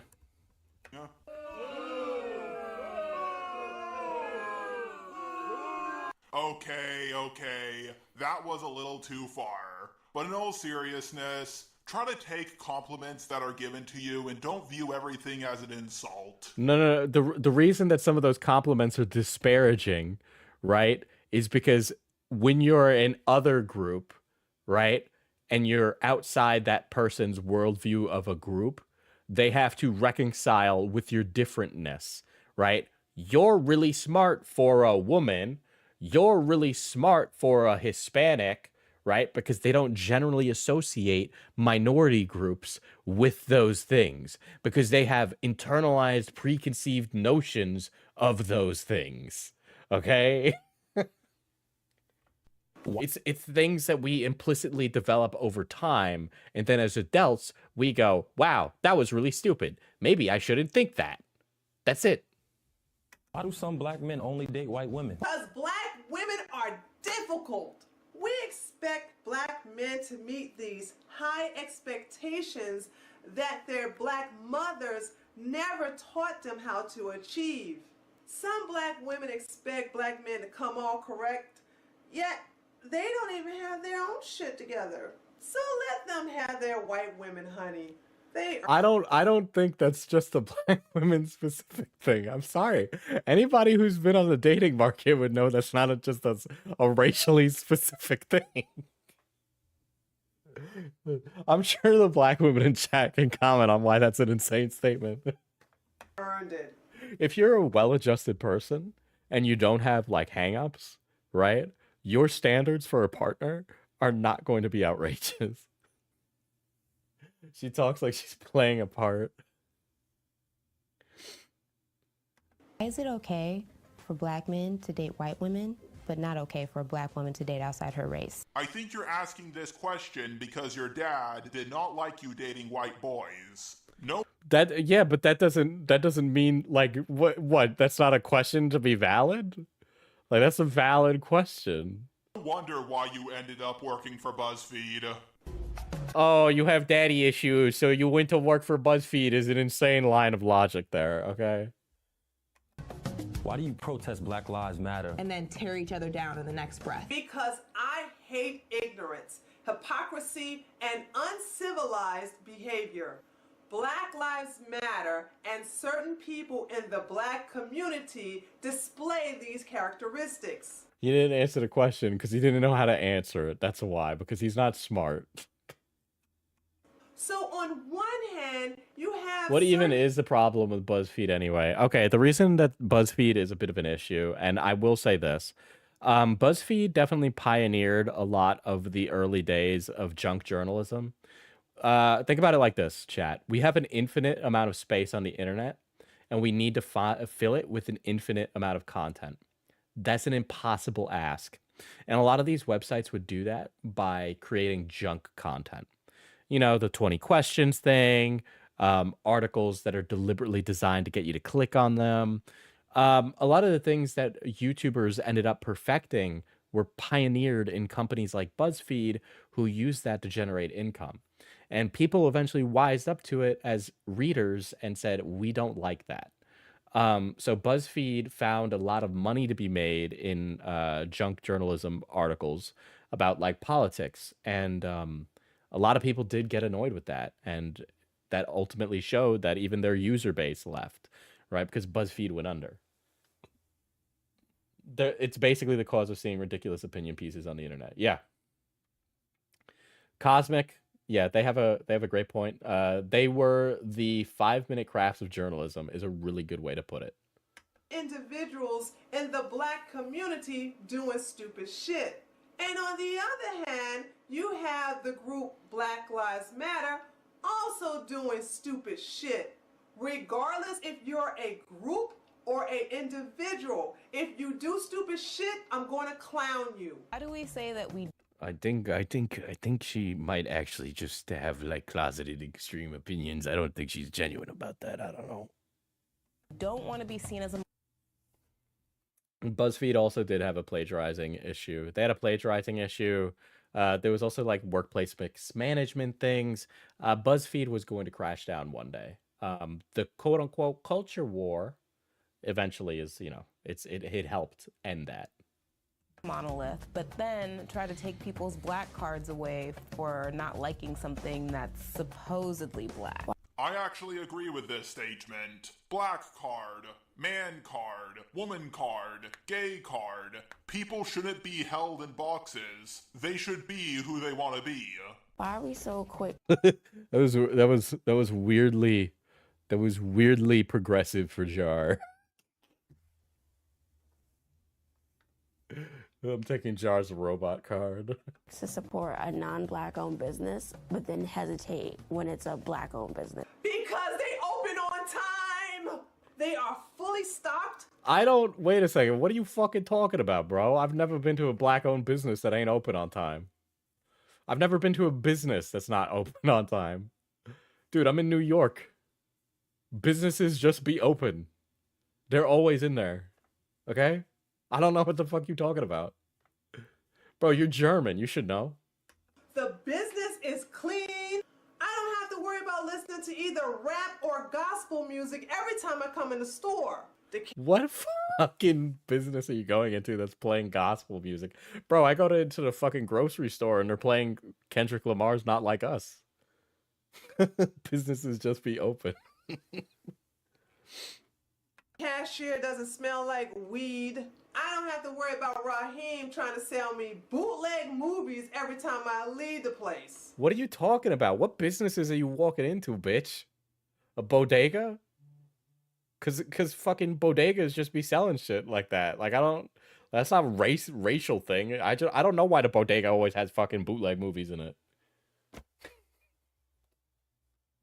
I don't think it's just because there's a black guy behind the counter. I can go on and on, but I'm gonna stop there. Is there a cutoff time for this whole homophobia thing in the black community? Because I'm really looking forward to that. I'm more interested in the cutoff time for when so many black communities are going to stop blaming white people for everything. But to answer your question, it's... She should have bought Ratatouille from the bodega.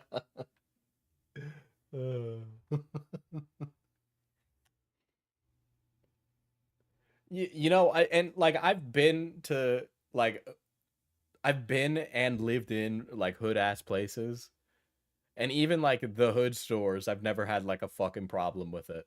But to be frank, I've also like never had a problem with fucking weed, right? And I've been in plenty of businesses that just smell like weed, especially after it got legalized. Like, because there's a lot of religion in black communities. Why is growing up without a father so common in our race? When black women stop glorifying single motherhood and start realizing that every child needs a father or a father figure living inside the home, this will change. Unfortunately, most black women rather raise a companion instead of finding one. The black community celebrates single-parent homes and consider black single mothers the norm. When black Rena Fatfinger deleted a message. women start realizing that they're doing our race a disservice. I'm sorry, like when I did stuff with child abuse, I don't remember seeing single motherhood like promoted. I don't ever remember seeing it glorified. Where did that happen? Like unironically. Does it like happen on Facebook? Is that like a Facebook thing? By denying children a father living inside the home, black children growing up without a father will no longer be the norm within our race. Why don't we like to confront our mental health issues? When will women finally take accountability for being absent fathers? I mean, yeah, that's literally like what just happened there. Yeah, saying single mothers deserve props doesn't mean it's being glorified. Yeah, I've seen like insane posts by like insanely crazy people that like glorify it, but those are like the same kind of people that glorify like bad behavior anyway. Therapy is such a wonderful and magical place. Is that a question for black people or social justice warriors? All I gotta... Wait, I didn't pay attention to what she just said. The norm within our race. Why don't we like to confront our mental health issues? Therapy is such a wonderful and magical place. Is that a question? I listen, speaking as a Puerto Rican male, for some reason, just I know in Puerto Rican culture, addressing your like mental health is just something that doesn't happen. In fact, it's like decried, like you're not supposed to do that. I will say, luckily it's being more normalized because of people that are open to talking about mental health. But older generations, at least in Puerto Rican culture, do not want you to do that. Like elders will say, don't talk to a therapist. It might ruin the family. It's taboo in a lot of cultures.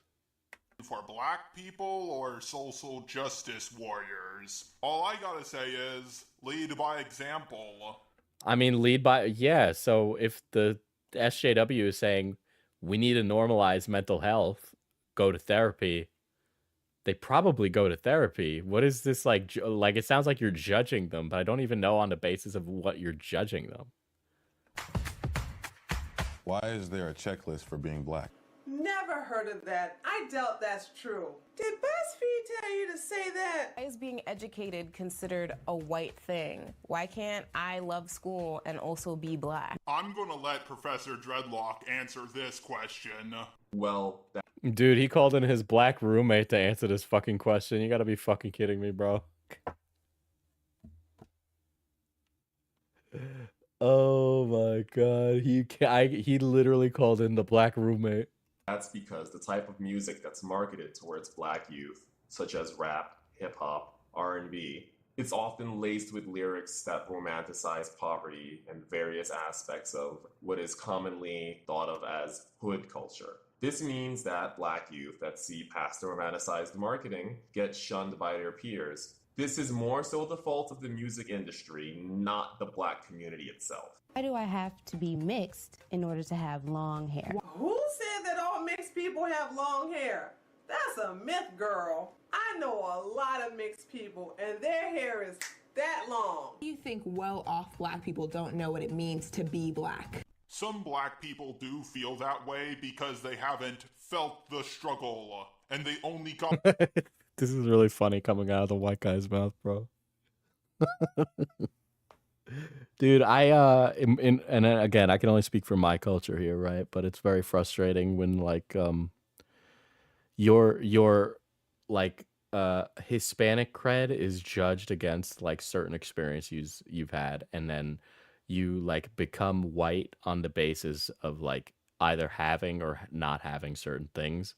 And I know that's really frustrating for like me, right? Who's somebody who didn't grow up learning Spanish and is now a grown adult having to go learn Spanish, right?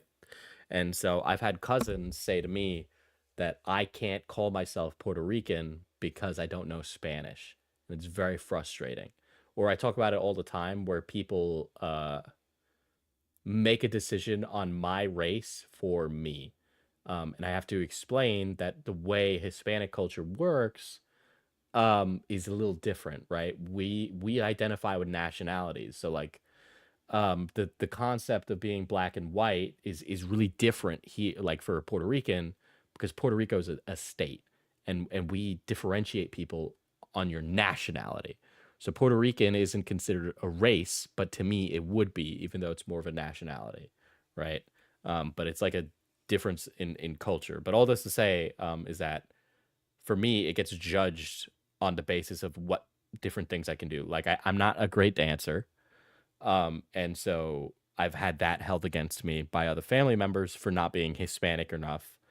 And it's very frustrating. Or like people on Twitter will say like, I'm white or I'm black on the basis of me saying I'm Puerto Rican, right? They make a judgment call on what my race is based on my nationality.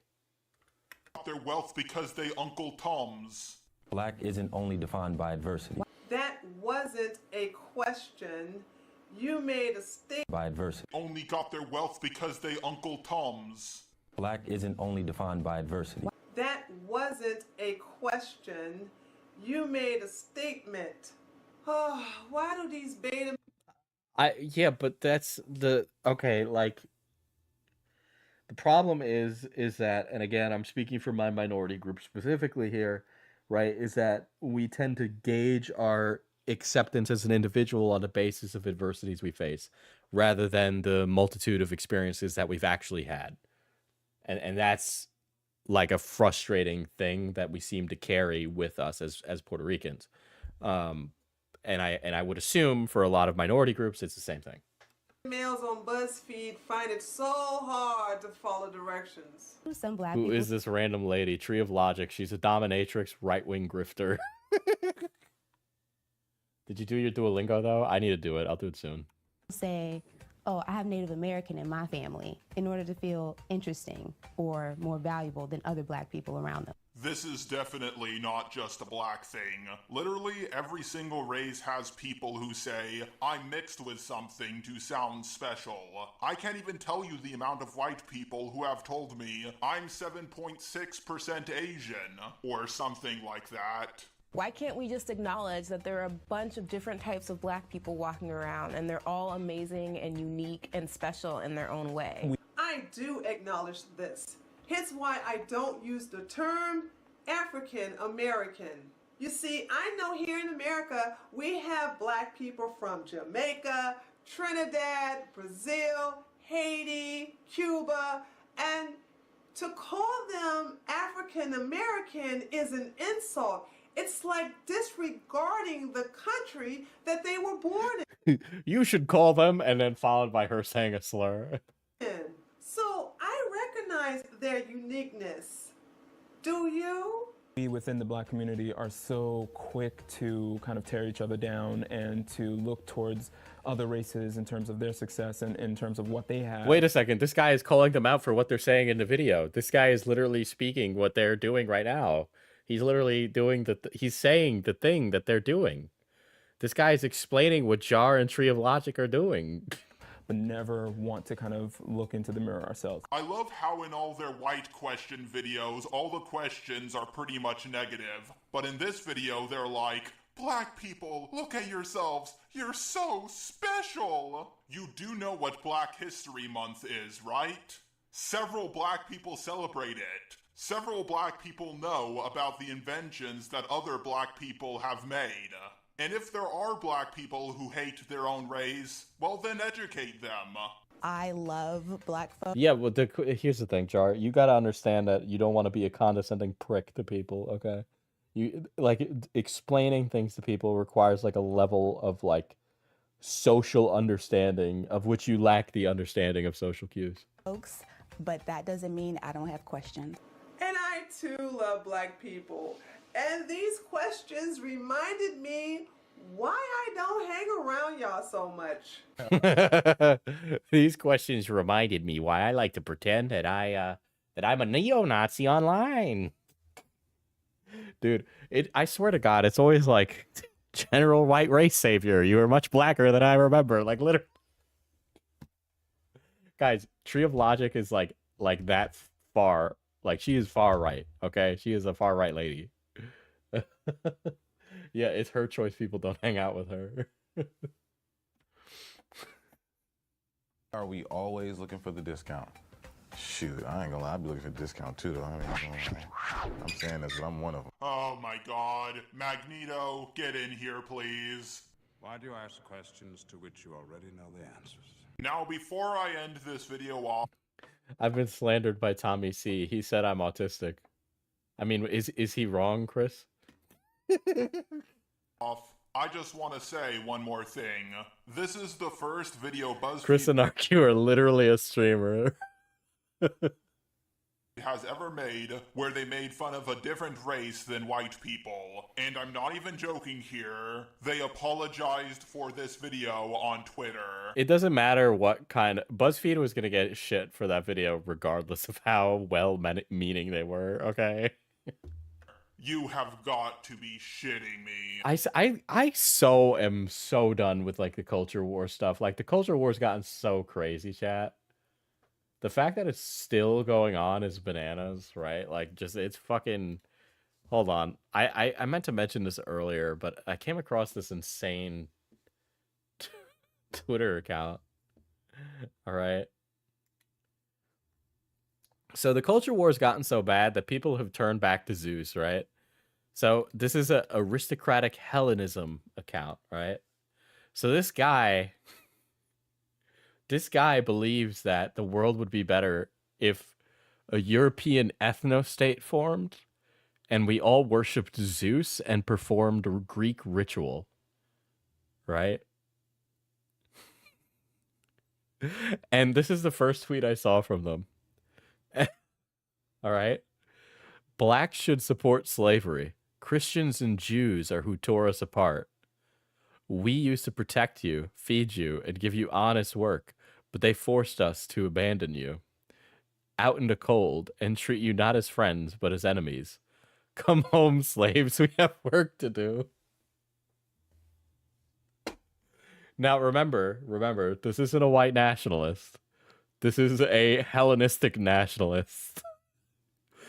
This guy worships the Greek pantheon, and he believes that he is on Earth to promote the values of the Greek pantheon to the masses.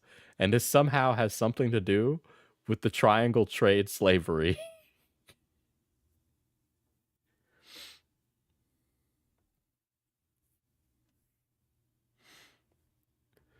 Let's see.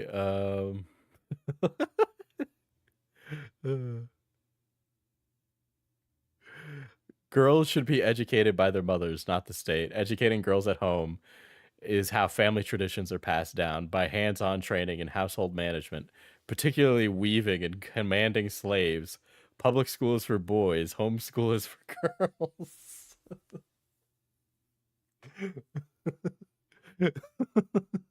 But like as we read through this, you're gonna see this guy's like political philosophy like form, right? This is insane, chat, right?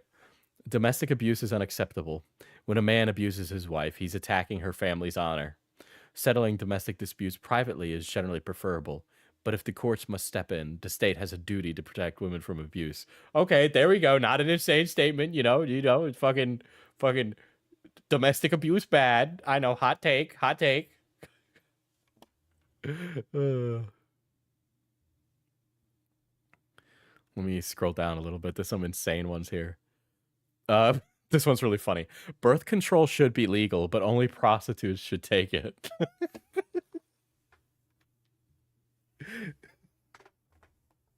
Wait. Let's see. Fucking. If you truly love women, you will help us take away their voting rights. Nothing causes women more suffering than women's suffrage.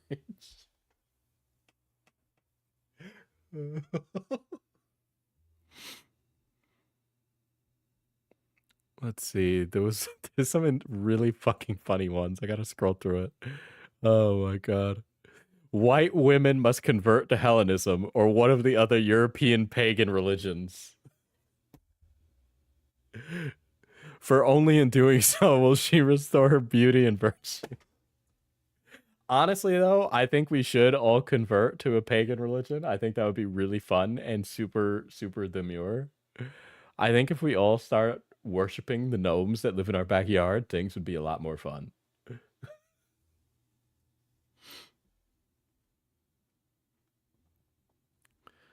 Let's see. Oh, yeah. No, that's not that one. Okay. Oh, what if we let the slaves keep their Jesus? We want our slaves to turn the other cheek, love their enemy, judge not, forgive, etc. That way they are easier to exploit. I do want to say, if you guys know anything about antiquity and ancient Greece, you know that ancient slavery was not based on race. It was based on who lost or won wars. It was much a matter of nations rather than like racial prejudice, okay? Like this makes no sense in the context of a Hellenistic worldview at all, right? Like Aristotle would not be able to understand this whole concept that he is describing right now. Oh, here's a base one. This one I agree with. I agree with this. Police officers should wear horsehair plumed helmets and carry spears. Enforcers of justice must strike fear into the hearts of the populace.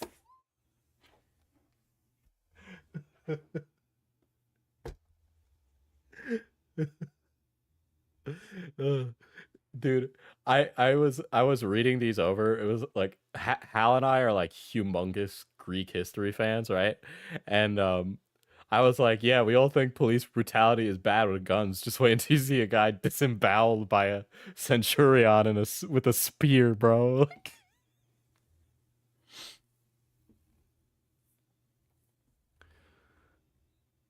Oh, this is one about like if she cannot weave, she's not a high value woman. Aristocratic women especially should be skilled at the loom.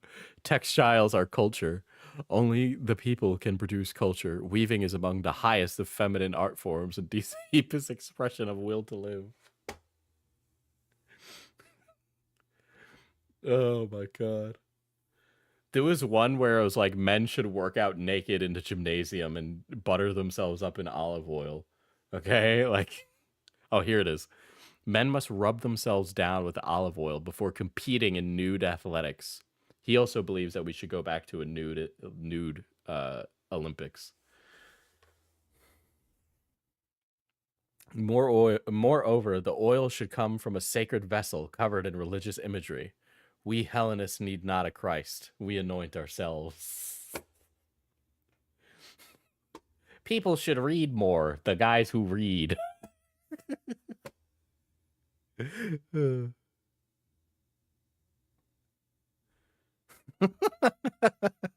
This is another insane one. I love this. This is a really funny one.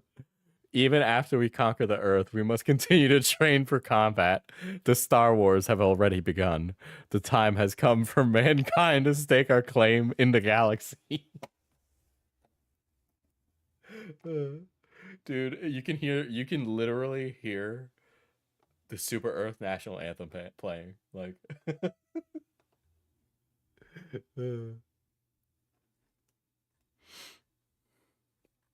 let's see. There was one where it was like, there's some insane ones. This guy was explaining how to grow your foreskin back, right? By taping the leftover foreskin part of your dick forward with tape, and that you could help grow and stretch your foreskin back on, and then you could get surgery to help sew up the new foreskin you grew.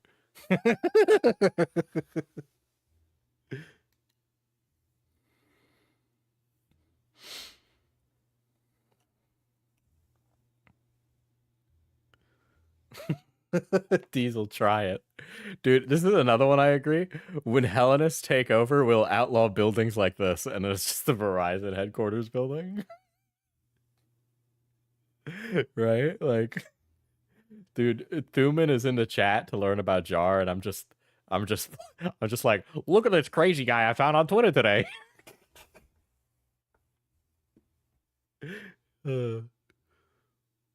Let's see. Oh my god, this one's bad. Even if 6 million Jews were killed in the Holocaust, that's not that many people. 6 million people die every 40 days. 6 million people are born every 15 days. Our focus should not be on total human deaths, but on the quality of deaths and births. Yikes. You know, the Holocaust might have happened. And if it did, you know, it wasn't. I've seen worse. I've seen worse things. I've seen worse things, people.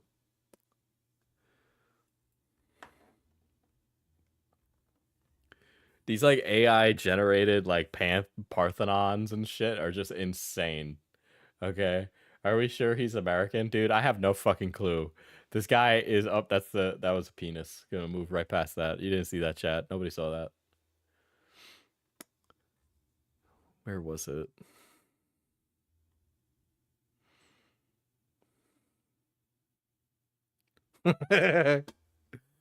Gymnos means naked in ancient Greek. Gymnasium means place where men train naked. That modern gymnasia requires clothing, and admit women is both asinine and offensive. Leave your degenerate gym and join a Hellenistic gym. Women are not allowed, and men train naked. Doesn't this seem like bait? Doesn't this seem like I really want to be in a room with naked men? That's what that seems.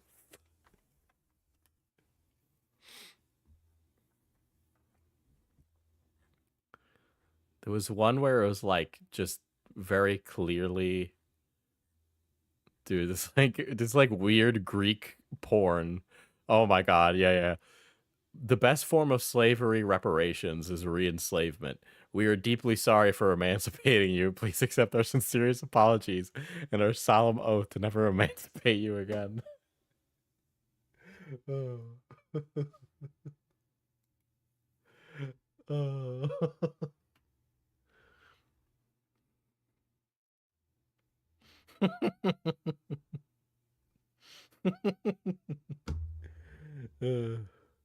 They want women in the home and naked, well-built men. Ulterior motive. No, for no in particular reason, just so you all know, I have a blue sky. I have a blue sky chat. Make sure I follow porn on there, so let me not accidentally.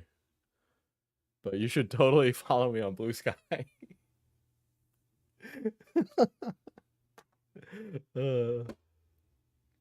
I missed the person I was a couple of minutes ago who didn't know anything about this. I'm sorry. Twitter might be cooked, but accounts like this are so fucking funny. Okay. All right. I know this guy is like insane and like has like categorically the wrong opinion, but it's so funny. I just find it really funny.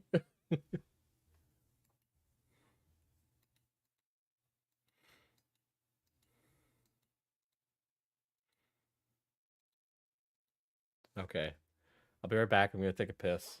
And then we'll get into those Kumo calls. But yes. I'll still be here when you're gone. You gather souvenirs, but I will never be your pawn. Your pawn. Your pawn. My love was in ever again. I lay my cards out on the table. There's nothing to gamble away, but I can promise that you'll never be the same.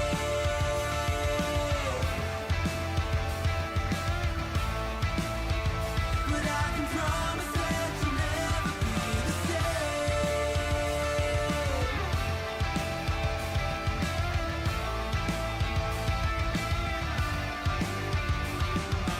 You can double down. I'll still be a proud haven for your love is never love. A river through your bluff, I will be enough, enough, enough. My love was in ever again. I lay my cards out on the table. There's nothing to gamble away, but I can promise that you'll never be the same. Dude, I'm back.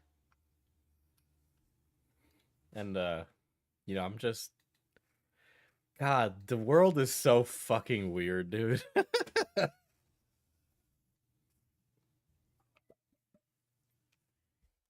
My hands are washed. My hands are washed.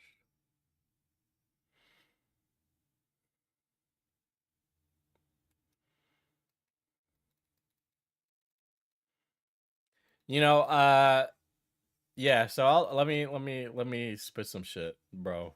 Okay, let's talk about this. I was on Beckett's stream with Kumo a few days ago before all this shit happened.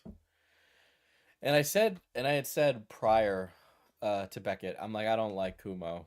Something about I just get like the vibes are off, right? And I guess he was like am I wrong in this assumption? He was also like there was like some Rizzy type behavior going on with Cinny Bear and Kumo as well. Is that what was happening? There was some competitive competition between Kumo and fucking Char and whether or not they'd get the groomer e-pussy. Am I wrong?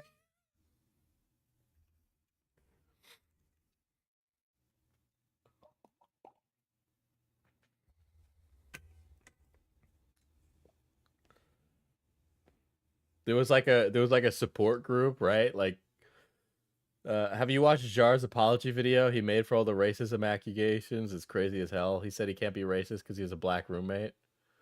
I would really love that. I need to see that. Can somebody please add that to the thread?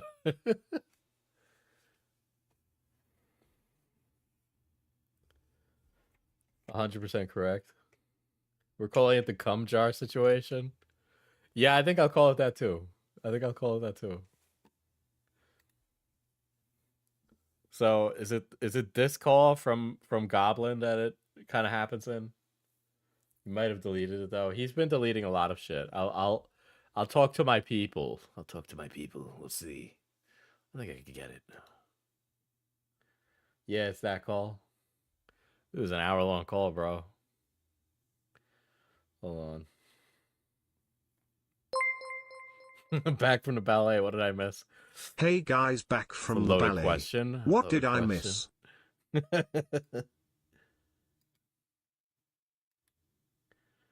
Boom. Go make the browser smaller. Gonna make window capture bigger. Pro streamer, I really care about what's going on in this situation.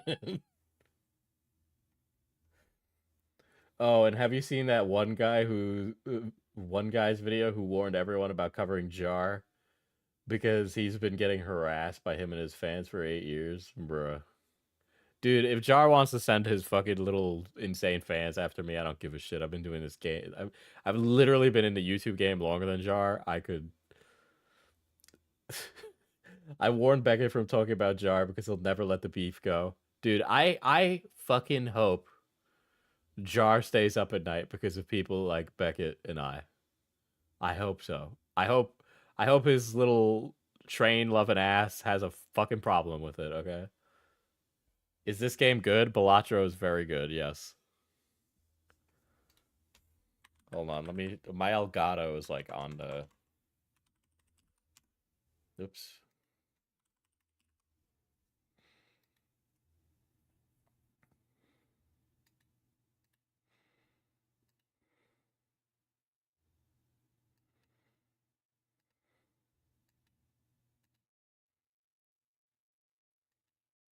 There we go. That's what I needed.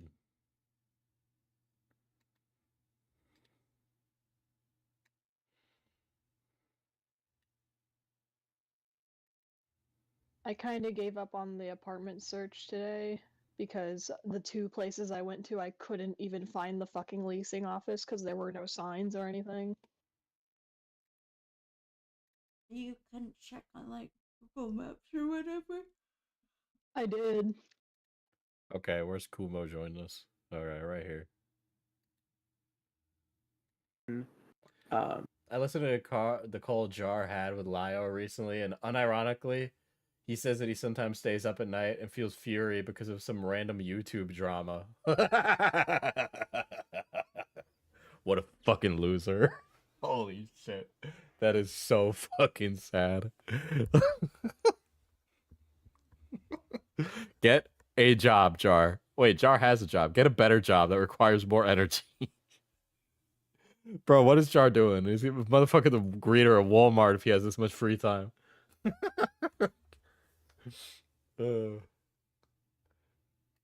Evan. I have been talking with Beckett, so I do know much about Jar. Anyone else you've spoken to in our group, our support group for you, you've had it complete. You've affected. No.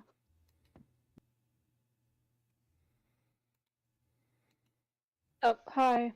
Can you hear me all right? Yeah. Yeah, everything's good. Okay. All right, Goblin. Did you were you guys already talking about something or? No, we were talking offhandedly about things, but I was waiting for you to get here before we got into. You might want to speed it up. Okay. Cindy, do you have an idea of what it is that I wanted to talk to you about? Wait, is Cinny in the call right now?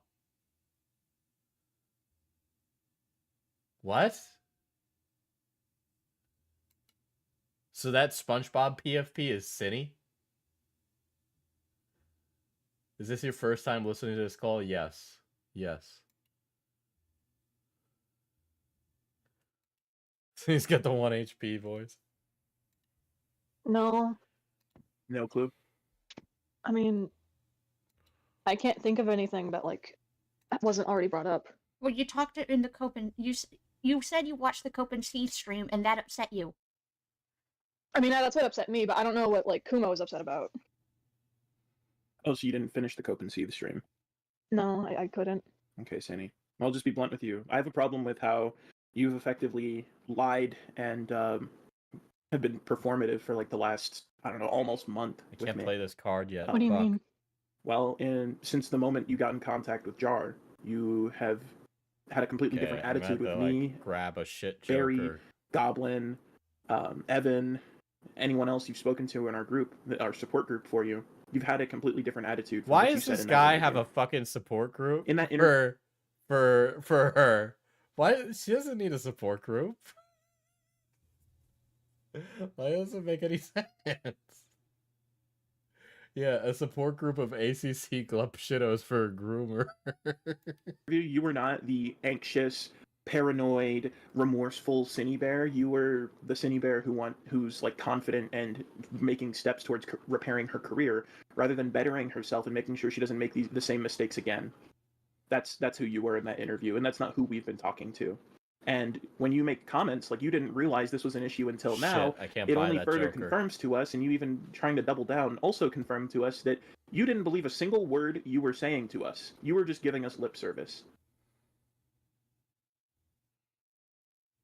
And so this is why we've actually been trying to confirm, like, get eyes on a police report to make sure this is actually happening. And this is why we want to see for ourselves that you've even been going to fucking therapy. But even if you've been going to therapy, you sound like in that car with Just a Robot that you don't believe that you need to change. And it seems like you didn't believe you needed to change based on your comments towards us afterwards. And it's only just a day ago or 2 days ago that you've actually realized for yourself that you need to change. Wait, I thought Kumo. Wait a second. Yeah, it is. I still can't believe Kumo uses Elsa and Jack Frost PFP. So this is SpongeBob crying, Jack Frost and Elsa, and a literal snot goblin having a chat about pedo allegations. Could you guys imagine if I put on my VTuber model to talk about fucking pedo allegations? That'd be super base, actually. You understand how that's like the exact polar fucking opposite of what you've been saying to us when we tell you that you need to change and that we're here to help you and be here for you as you change? I got and a then straight chat. Parrot it back to us that you want to change, and you actually, before we even came into this, you said you wanted to change and be better, and you're only now realizing that you need to. It's the aspect of what needed to change. Like, What has changed? We've been talking. We never called you a groomer. We never called you a groomer. We never called you a pedophile. This entire time we've said that you're hypersexual. You're like hypersexual shit, and you're like in your fucking insanely terrible impulse control needs to be like worked on. These are very we've identified these issues for you ages ago. VTuber rape review. And you told us that you wanted to change, that you needed to change, and you've deliberately gone behind our backs. Oh my god, you've like treated us like we're like second opinions for you, as if all of us don't have the same fucking goal. If you don't like what one of us says, you go to another, and when they tell you to go to me, you went to Jar. Yeah, because she's just looking to have her feelings placated, so she's not getting what she wants from one person, she goes to another, right? She's not looking to solve whatever problems are wrong with her, right? She's looking for you to feel bad for her so she can feel bad about herself, okay? Yeah, URR is a commentary meme. And then I don't know why or how, but you were like freaking out that I was undermining Jar. And this, I did, honestly, in hindsight, I shouldn't have. I should have just let you go down that path. But you're freaking out that I tried to undermine Jar in your best interest. Like, I knew how this guy was. I warned you how he was. I told you what position you were in, and I was very conscious and scared on your behalf because of what position you're in. Jar could have raped you, and that's probably what he was trying to, like, that was probably his dream. Wait a second, what? What? Jar could have raped you? What are you talking about? Jar could have raped you? What are you talking about? His end goal, like, how could he get caught in a cheating scandal or dumped by his girlfriend if nobody will believe it ever happened? No. Listen, honey, there's no Jar girlfriend, first of all. Nobody would believe. Oh, God. I need to do my Duolingo or get a fucking streak freeze. Well, I hope I had a streak freeze, or else that'll be a really funny mistake I've just made. I had a streak freeze, chat. I had a streak freeze. Your Honor, she is just a mentally ill girl. Believe it ever. Like, half of the people, if you came out and said he did that to you, half of the people wouldn't believe you. The other half would believe you. I wouldn't but believe you because it they'd be sounds like it would no, have been I'm not over gonna give sympathy Discord. to a pedophile because that's what they've been calling you. You are not in a position to be so like careless, and you only and you don't even try to lie to me. You only talked to Jar and continued contact with Jar because he told you what you wanted to hear and I didn't. You lied to me saying that you understood that it was probably not in the cards for you to get your fucking YouTube career back. You said you understood that. And yet with Jar behind the scenes, because he was giving you this false hope, you had a different face on with him entirely. That's why I'm upset at you, Cindy. That's why I no longer want to be your friend, and that's why I know. Yeah, because she was putting on a different face for whatever people she was around, right? She's like reflecting what they're putting out, so that way she could get the positive reinforcement. That's really it. Like, she's not looking for like an answer or whatever. Also, trying to placate her and like, listen, she shouldn't have been. Call it whatever you want. Those conversations she was having with a minor shouldn't have been happening. Period. Right. And the fact that we're getting caught up into semantics over it is really like ridiculous because it's really simple.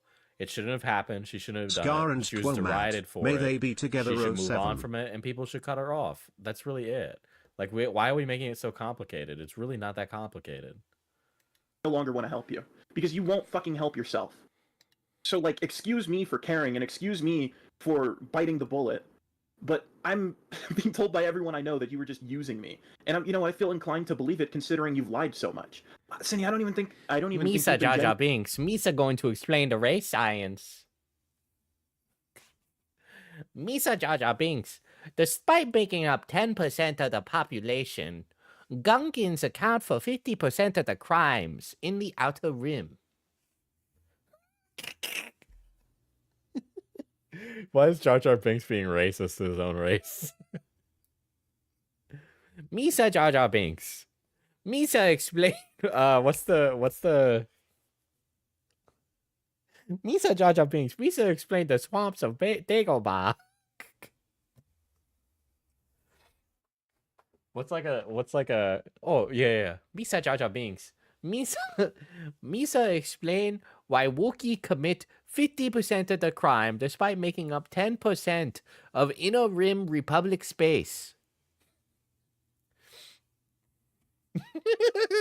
Misa Jar Jar Bink. Misa think leftist is bombard poodoo. Anyone with me once. And this doesn't mean that I'm going to call you a pedophile or I like resend any of my logical takes. This just means that like I don't care anymore. What's it when Watto is like Watto is like reminiscing with Anakin and he's like, "Oh, Annie, when you and your mom were a slave, it was great." "Oh, Anakin, I know I told you to kill yourself when you were 6 years old." I shouldn't care anymore. It was wasted effort because clearly it meant nothing. And then, oh my god, I'll let you speak after this. But and then, upon realizing that we're upset at you and that like without even trying to understand why, you decide to make yourself the fucking victim instead of trying to communicate with us. You like ducked us and then you refused to talk to any of us unless Goblin was present because Goblin was being fucking nice to you. But the fact that you had a little the too audacity much to make Chinese yourself the in victim. that Guado Diesel. How are you this dishonest with yourself? You sound like you've genuinely convinced yourself that nobody in this group cared about you. Did we do things that people who didn't care about you would have done? Dude, if this happened in commentary, this is like the fucking like group chat that people made for Che with this Lazo stuff. Like, bro, are you fucking kidding me? Like, if we didn't care about you, like, how do you explain the things we've done for you? And I'm not trying to lord them over your head. I'm genuinely trying to understand how you've come to this conclusion that we just didn't care about you in any capacity. Like, as if my ulterior motives can't coexist with like caring. Like, both can be true. I can have an ulterior motive and still care and try to help you. Diesel must Like, feel very do you have like conflicted some that like she do you have an uses the exclusively name two-dimensional? Goblin. I made a joke about her goblin OC. Like fucking when I was on stream with Beckett. Saying that my goblin would not fuck her goblin. Is that gonna get me in trouble with the ACC for saying that? I'm a hobgoblin because we have a pyramid-based societal structure. That means I'm above her. Okay, me and the bugbear boss her around. Yeah, I know about Jay Aubrey's I'm Alex video. I still want to do one, but I don't know, man. I stream now. Way of thinking.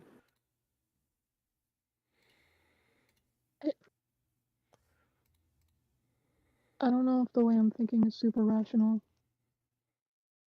I think you're very rational. I think you know what you want, and you've just been lying to me the whole time.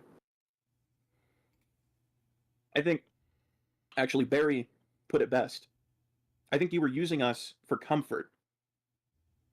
And Evan, sorry, not Evan. What, I don't understand, Kumo. Were you like an idiot? Like, could you not tell that was happening with her and Jar? Because it's very obvious that's what was happening with her and Jar.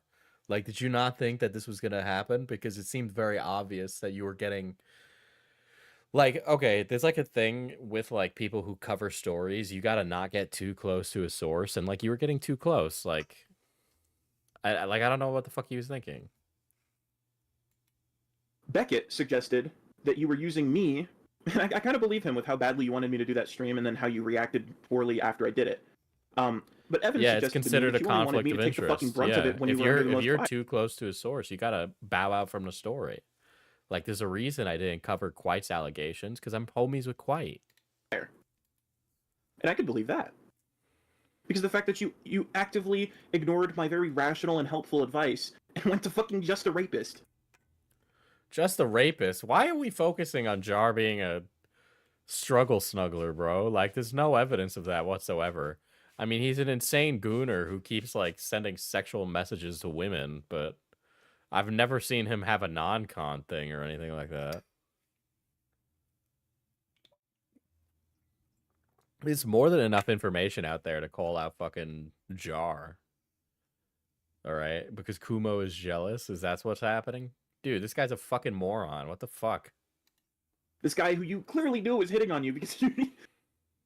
So, I'm so fucking stupid for giving you the benefit of the doubt. We asked you if he made any passes at you. I actually didn't expect you to be able to list anything off, because you're supposed to be autistic, right, Cinny? How come you gave us... Dude, fucking, I hate it. Dude, the fucking I'm autism Boblax maneuver here is, like, just the worst. Every single fucking drama has a Boblax maneuver moment.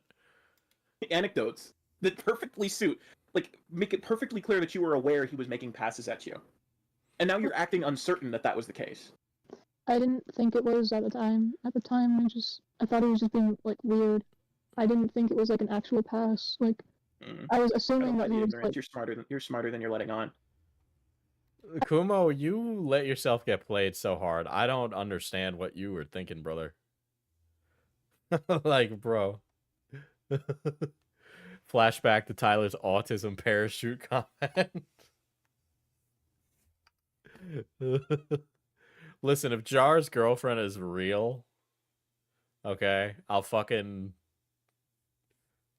I don't know. I won't say... I'm not gonna say shit, because I don't want to accidentally invoke myself to do something I'm not going to do. Yeah, she's not smart, and yes, she played you. What does that say about you, Kumo? Hold on, this Westside Tyler clip is like...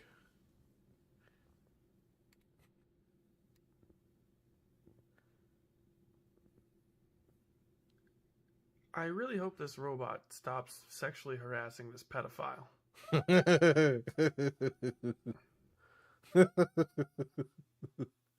Oh, shit, that's funny. I thought it was weird. I didn't think it was, like, a flirt. Like... I'm sorry. This young lady is, like, yorking it all the time, 24/7, fucking loves porn. Doesn't know what it's like when someone flirts. I'm sorry, you watch enough porn, you know. You watch enough porn, you know when someone's, like, actually coming and when they're faking it. Like, it's... The Chad classical gooner versus the virgin annoying fucking Discord groomer gooner. Was it weird? Because I just thought it was strange to say, because it's just not something you say. Because you thought it was a flirt. Not really, it's just... Well, then why would it be strange? I mean... I don't know, it's just not, like, a thing I hear people say very often. Oh, So wait, what else I'm could it have been?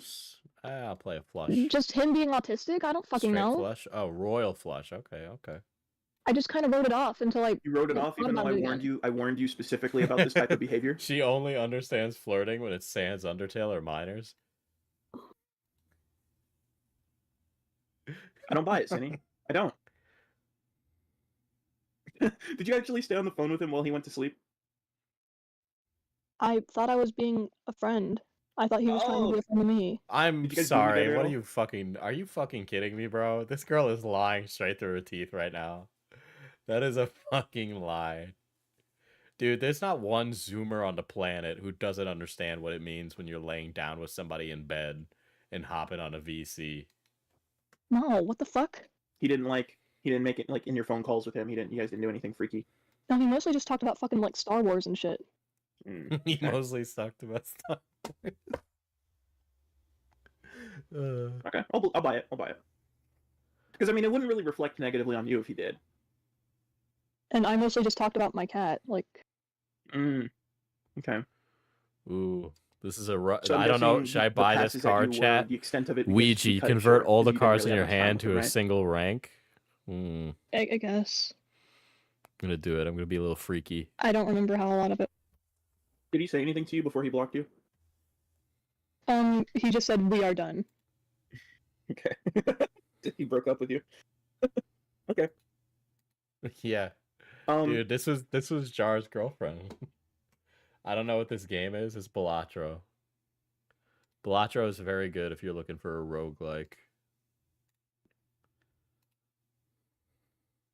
I just don't know how you make yourself the victim in this, you know? Like, we genuinely cared and wanted you to get better, and we were actively trying to help you with your reports. We were like consoling you and trying to make sure you weren't like killing Did you yourself. ever play Sims? I love The Sims. I We have were like trying to make hundreds sure of you were hours like in it. you would stop and slow down and make the right decisions. You know I for got the yourself. wicked whims on I that shit. genuinely don't believe you would have made any police reports or anything to get your life in order if we hadn't been here to fucking coach you and push you along. Wait, what? You were coaching her, bro? You were fucking coaching her? Bro, what are you fucking saying, dude? Do you realize how much trouble you're in if you're coaching a groomer, bro? Are you fucking kidding me? Diesel, do I have permission to put you into Sims? Yeah, fucking hell yes. I want to see it. Post a picture when you're done. Beckett's stream, you somehow made yourself a victim in that because I said the ideal outcome is that you make IRL friends and you don't need us anymore. That was not at all mean-spirited or something you should have taken offense to. You should have real-life friends who care about you. Yeah, so this that you guy don't... is admitting to coaching a fucking groomer on how to handle the optics of it. What a fucking insane person. You don't need your internet friends anymore. That is ideally the most healthy outcome for you. That came from a place of caring, and you somehow, in victimizing yourself, made it seem like we didn't care because I said that. How did you delude yourself like this? Do you believe anything that comes out of your own mouth? It was something else you said. It was something about, like, getting me out of the way so that you could... Getting the discourse about you Putting out of the way diesels into Sims and making them kiss bonus. is exactly what I said. Oh, making them kiss boys. Getting oh the my sinning God. stuff over with, so that when I Putting Diesel in the Sims and making him gay. talk about Birdie, people don't go, oh, well, what about Cinny? What about Cinny? It's like, well, Cinny's been we've already discussed Cinny. That's exactly what I said. I don't know how you're misquoting me or like fucking misremembering whatever, like what the part that you're talking about. But I was very clear. I was talking about the discourse around you, so that I could cover so I could start a different discourse and have a different discussion. I think I'm gonna lose without, his hand. without a fucking constant whataboutism. His blind is That's gonna why. fuck me in the butt, dude. I need 4,000. I don't have a strong enough. Also, you could correct me if I'm wrong, Kuma, but deck didn't you yet. say the same thing on the Chud Logic stream? Something she also watched but was happy with the conclusion of? Yeah, When you no, I called in said for the exact same thing on a stream that you had no issues with. I don't know if it was the same. You will be I'd have to look bisexual. back at it. I've lost womp womp into a new room. Well, it's not like it fucking matters now, Cinny. Yeah, I don't know if it does. I mean, why would it?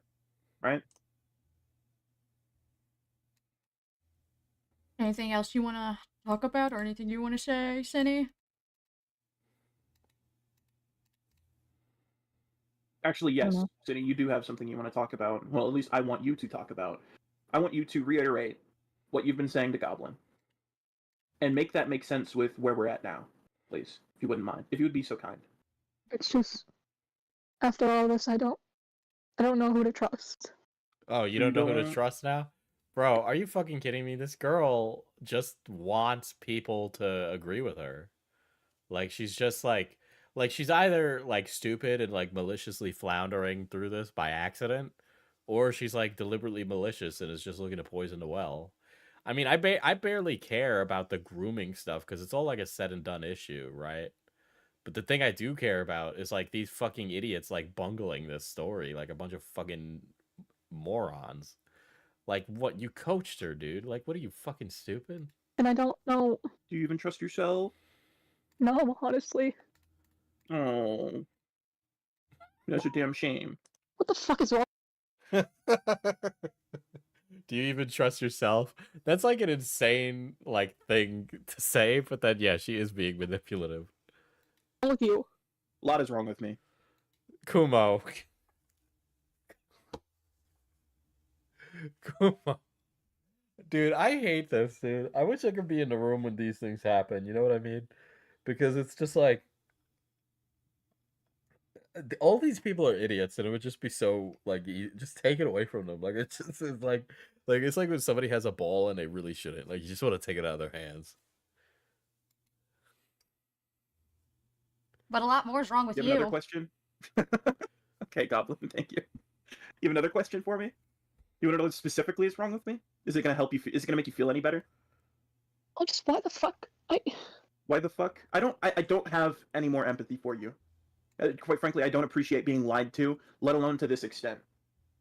I'm actually, despite what people think, or despite what I make people think, I'm a very forgiving person.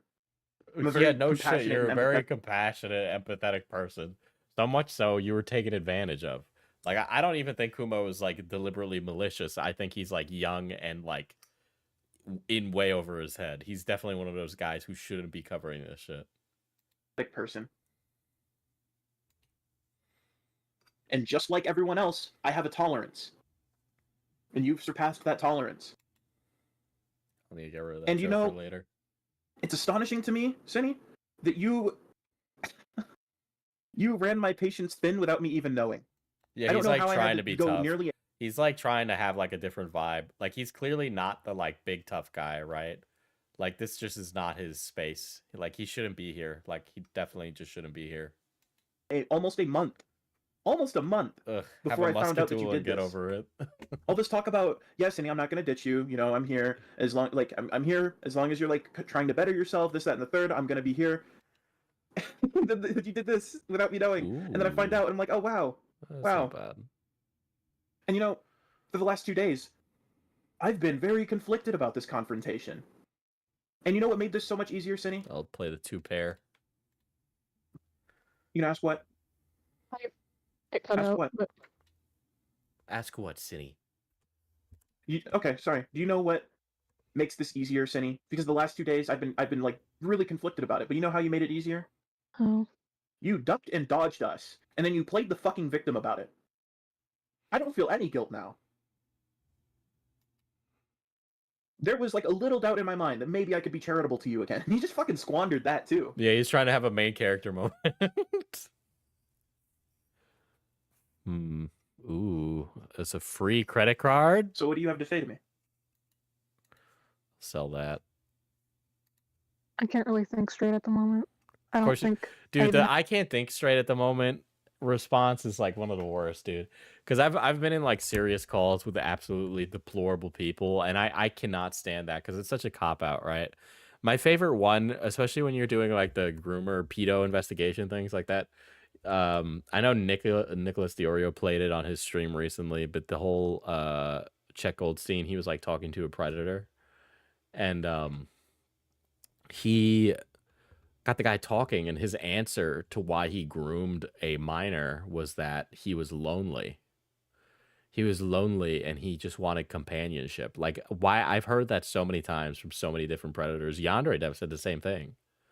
That is like the most like Jesus Christ, like one of the worst. I hate that defense. I've heard that shit all the time. It's the same thing where Sydney's like, I can't really think straight right now. Have my thoughts in order. I know I'm upset. Just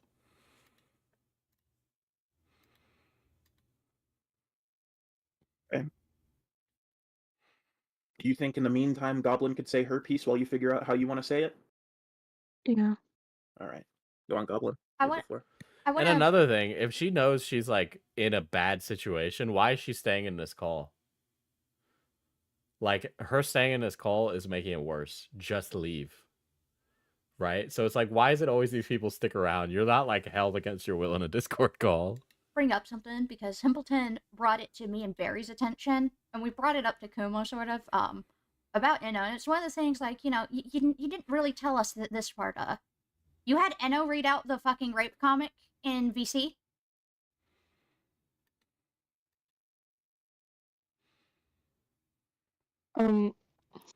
Diesel, did you know he was calling her sweetheart in DMs? Like the dialogue. Goblin sounds like the nerd emoji. Goblin sounds like the nerd emoji, right? She sounds like the nerd emoji. I didn't like. I didn't think anything of it. I didn't think to mention it. It just didn't seem like a.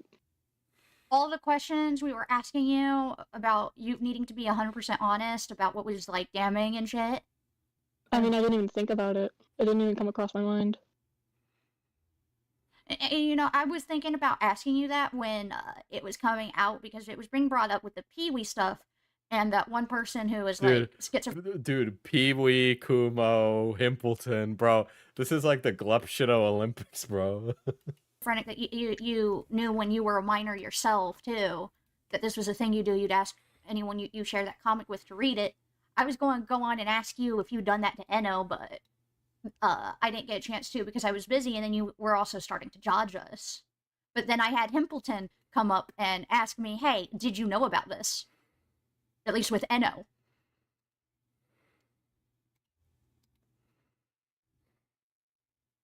Dude, Pee-wee Herman's here? Bro, he's dead. I don't know, it's just like a...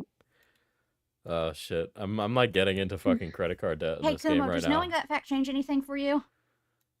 Yeah, sell that. Yeah, quite a bit. Because that's like literally asking her to engage in your fetish. It was mostly just like being able to like hear what her reaction was. Oh. Oh, I just wanted somebody to read the rape comic because I just wanted to hear their funny reaction. Hey guys, you want to take a look at my fetish? It's really funny. Isn't my fetish funny, guys? No, we're done. We're done. We're done. Diesel Kumo admitted to Himpleton that he and 3 other people went over the 188 pages and still didn't see a problem. I don't even know why This these is a guys are like so certified hood like classic. Diesel, please shove the other goblin inside a closet. I don't know why these fucking people are so semantical Andes. It's really simple. This is like a really simple drama. This doesn't need to be such like a this is literally like Avengers Endgame level of nonsense going on, okay? Like it's literally that easy. And also thank you for the $6.90. No, I'm not. I will. You said that so fucking coldly and clearly. Oh my god. I'm baffled. I'm sorry, is Cindy like drop dead gorgeous? Why is everybody simping for her? Like what the fuck is happening? Was she's got rocking the massive honkers there or something? Like You asked her to read it, and you wanted her reaction. Do you know what that means? Like, I wanted to see if she liked it or not. Oh my god!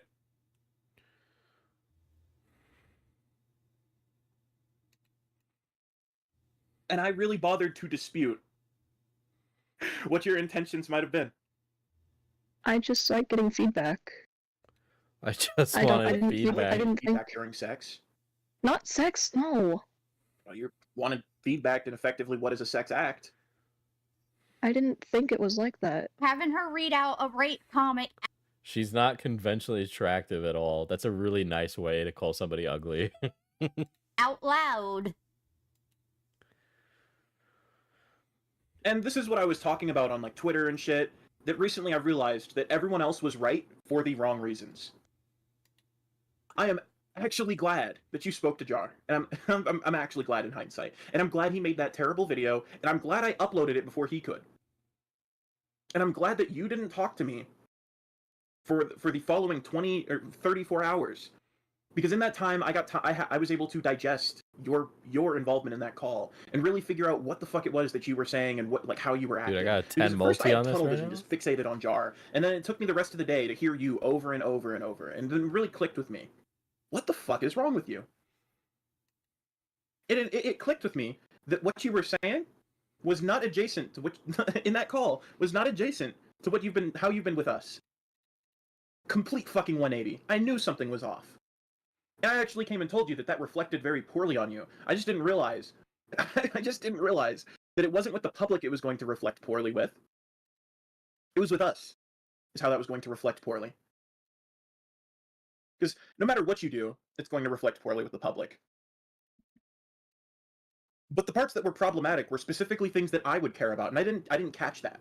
I didn't catch that because I was so focused on the guy I already didn't like, and the guy that I was already concerned was going to like try and use, like, do shit to you. Do you understand? Why is he? What do you fucking? Why are you so fixated on Jar taking sexual advantage of this woman, dude?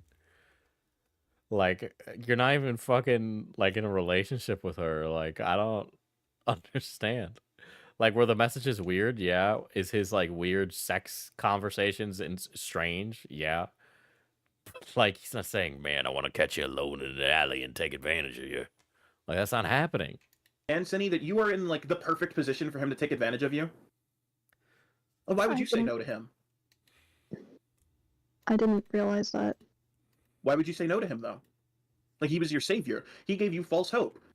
You were probably willing to do anything as long as it meant he fixed your career, weren't you? Well, yeah, she wanted Jar to fix the career. Yes.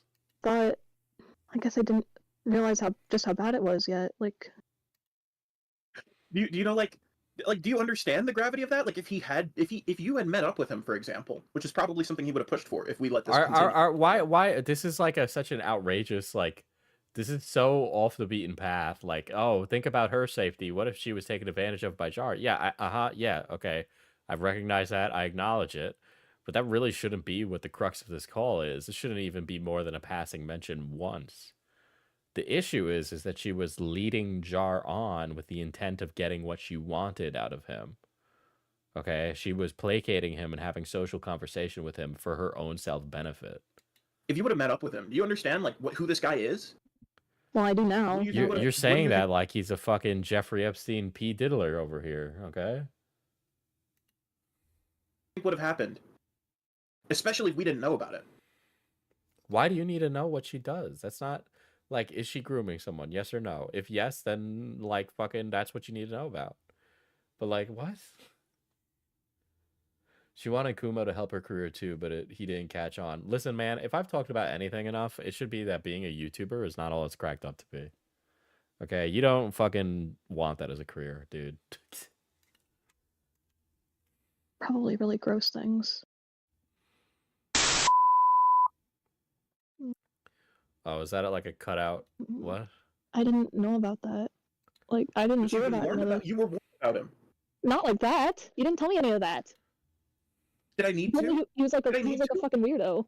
Oh wow! It's like the nitty gritty didn't really fucking matter because you were already warned about him. I don't know. He seems all right. You didn't care. You didn't care who he was, Cindy. You didn't care because you even after. Hey Diesel, do other YouTubers ever take your advice? Yeah, I've had YouTubers come to me to ask for advice, and they've taken it. It depends. Some of them do. Some of them are fucking crazy. I always tell people you shouldn't just fucking deride commentary channels like 24 Frames of Nick because, like, you know, we have something we can offer. I think it's very reasonable for me to say that. I think 24 Frames of Nick, for example, should probably get offline, spend some time with his loved ones, you know, get reacquainted with the real world. I think it might help him a little bit. I've given advice to a lot of people. I gave a lot of advice to Quite during his stuff. Like, it happens. Other YouTubers too, other ones I'm not mentioning. he made those weird passes at you and you identified that it was weird, you didn't think, oh, something's up, I should probably not talk to him. You thugged it out. You powered through it. And I bet he would have graped you and he would have stayed quiet about it. What's your advice for me? Dooman, you're like an ACC person, right? Fucking... When you have a source and you're covering a story or you're investigating a story, this is real advice. Be friendly. Don't be friends. You could offer that melon. Cut it off. Remember, it's work. Work your sources, right? Sources are important, but understand that there's a difference between your relationship with them. It's like a working professional relationship. It's a give and a take. And it's a hard line to build, but I recommend reading actual journalists. It'll help you build that understanding. Like, there are textbooks on how to do it because the industry's been around for a long time. Okay, no, I'm just at our channel. I don't want to be labeled ACC anymore, trying to run away. As long as it meant your fucking career was fixed. Something we told you isn't in the fucking cards. Just a Robot is an arrogant, ignorant, fucking bigoted ass. You and any other woman he's ever spoken to is a sex object. Black people and people of color are just a token for him to weaponize and defend himself from any sort of assertion that he's like... Listen, I don't know why he's so fixated on Jar, dude. I don't know. Why is he so fixated on Jar? Not the fact that he had the document where she admits to grooming a minor for a month. That he's like offensive or problematic. 3, 4, 5. Fuck, I lost my 6. 2, 3, 4, 5. The guy is and like, we told you he was trouble. We didn't get into exactly why because we didn't think it would really matter to you. We told you he was trouble. You saw red flags, and then it took Goblin to show me his video and his interview for me to like be able to intervene. Diesel play that part again. You did this behind.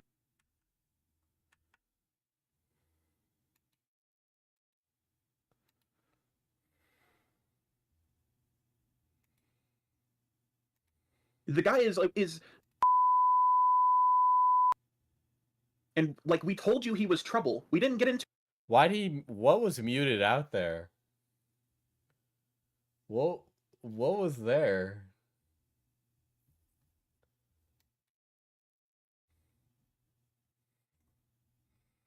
Dooman, just go make video essays. go do that, Dooman. To exactly why, because we didn't... Did Kumo just call Jar the N-word? How much you want to bet he called Jar a pedophile in that? Yeah, they called Jar a slur, or he said pedophile. Either one. Yeah, it's probably the false allegations against Jar were mentioned. Damn, I can't believe I guessed that one right. I really guessed that one right. Didn't think it would really matter to you. We told you he was trouble. You saw red flags, and then it took Goblin to show me his video and his interview for me to like be able to intervene, because you did this behind our backs. You have actively, and he had every chance that I've given you advice because you didn't like how it sounded, or because it just wasn't what you wanted to hear. You have actively sought out different opinions, even though those opinions were telling you consistently, constantly, that you should trust me. And I'm just a YouTuber. I'm not your fucking defense attorney. I can't fix anything for you. I'm just a YouTuber. I'm not your defense attorney. Well, brother, if the shoe fits. I'm just trying to help you. But not anymore. And especially because, like, I was wrong about your intent now. I thought I was just wrong about, like... I thought I was just wrong about you as a person, that you just didn't want to change. I was wrong about your intent. You've just fucking self-reported here. Do you have anything you want to say for yourself? I didn't realize it was this bad. Get the fuck out of here, What bitch. you didn't realize was this bad? What are you Just talking about? me. Like, I don't know how to put it into words. I don't know how to put it into words. Cindy, I'm curious. Can I ask something? Dude, she really is putting on a voice in this. You can tell.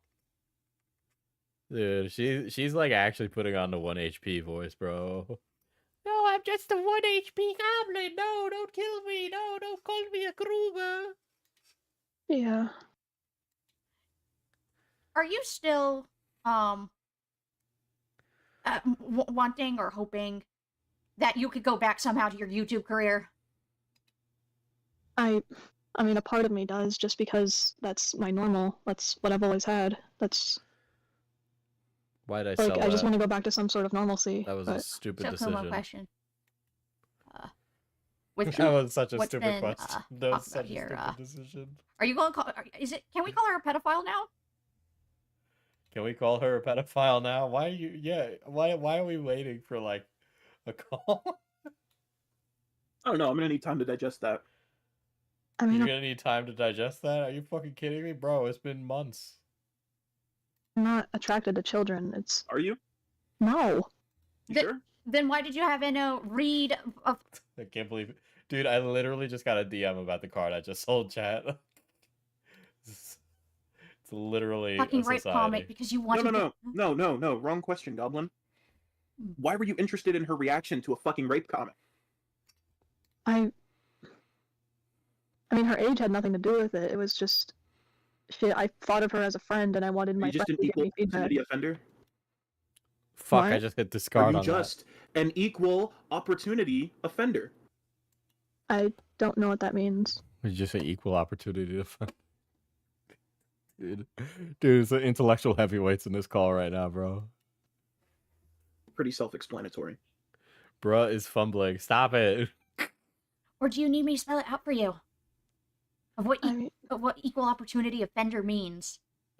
I can try to guess, but It means didn't- it means it doesn't matter the age or gender or whatever. It was just someone who Let's go expressed play all some 5 modicum cards. of interest in your fetish. So you decided to take advantage and engage with them in that. And take advantage. We genuinely believe, Cinny, that you I'm were in just obscene oversharing. This was amounts like of a debt result right now, of you being chat. super autistic. We gave you that benefit of the doubt when nobody else would. We were the only ones being fair.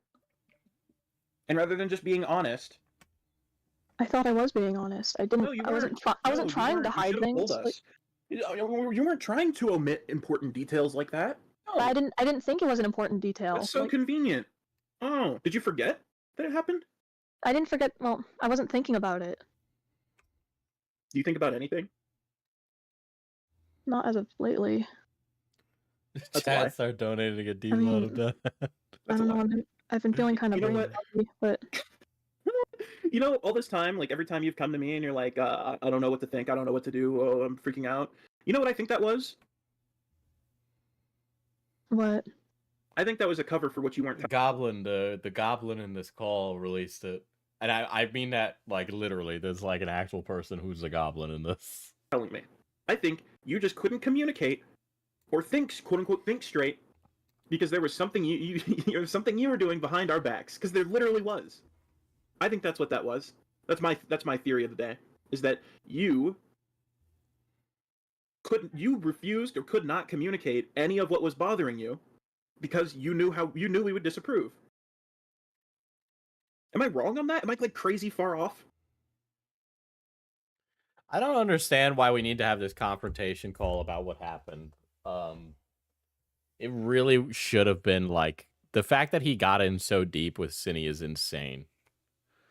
You know, like I don't know how that wasn't a red flag before, but this guy is just as disingenuous as Jar, but he's just like a fucking kiss ass. Where Jar's like a smug fuckface, this guy's a kiss ass brown noser. I mostly just.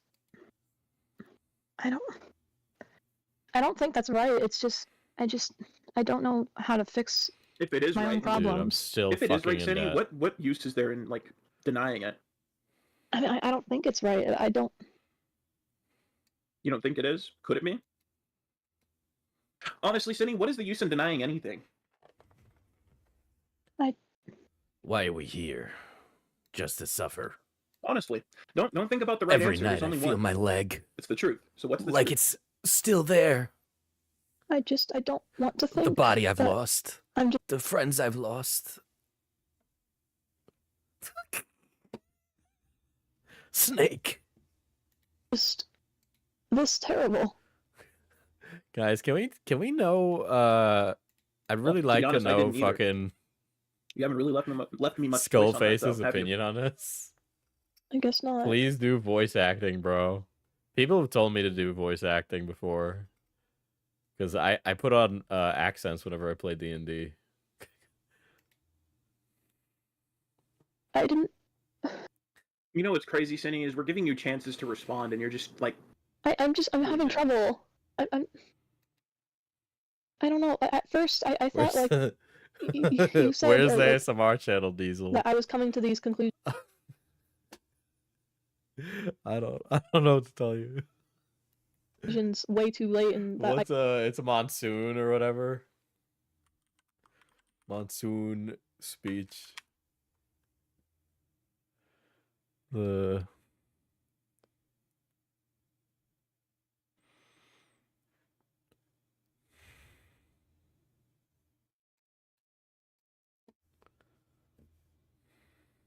Rob Goblin ASMR is insane. I didn't mean what I said. I thought the issue before was just that I was putting my my energy into the wrong place because I was talking to Enno about this stuff when that shouldn't have happened. Well, I was talking to But, the miner about my this, and I asked their opinion, and they said that, it's okay for me to do all these horrible things. also an issue, and I forgave. I dropped it, and I said, you know. My favorite line from Metal Gear Solid Rising is when Jack is fighting Monsoon, and then his eyes turn red, and he's like, "It's time for Jack to let her rip." And it's like, I know it's like a Jack the Ripper thing, but I keep thinking he's talking about fucking farting. And it just is really funny. Whatever. There's nothing we can do about that because it was out of any one of our fucking control. It was stupid, and it was honestly very self-sabotage. It was self-sabotage, but honestly, I'm glad you did it now. I'm glad you did. Because it's making all of this easier.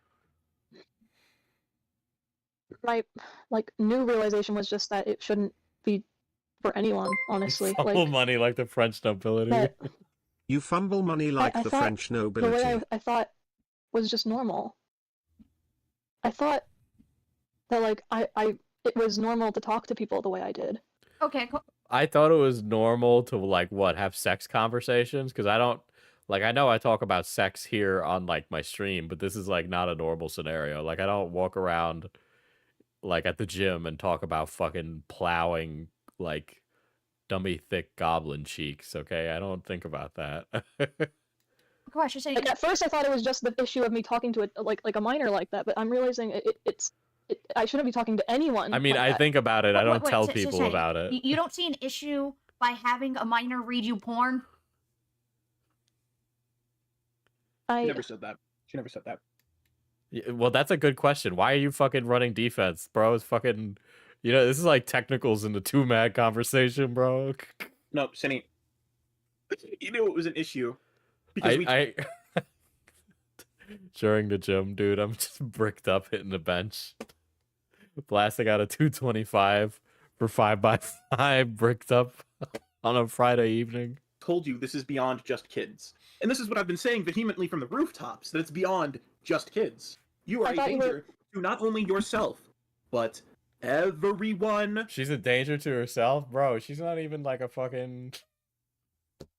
What kind of danger is she putting herself in, aside from painting a fucking huge target as a pedo on her back?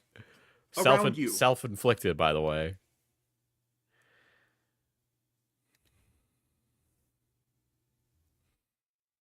Yeah, he just wants to talk about Jar.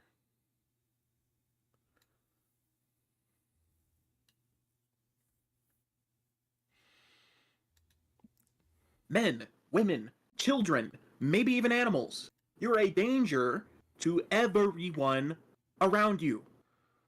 You have problems that are much deeper rooted than what everyone is saying they are. You need to work on these problems. You need to go to therapy. Me and the Yandere Dev conversation. Get help, you fucking sick fuck.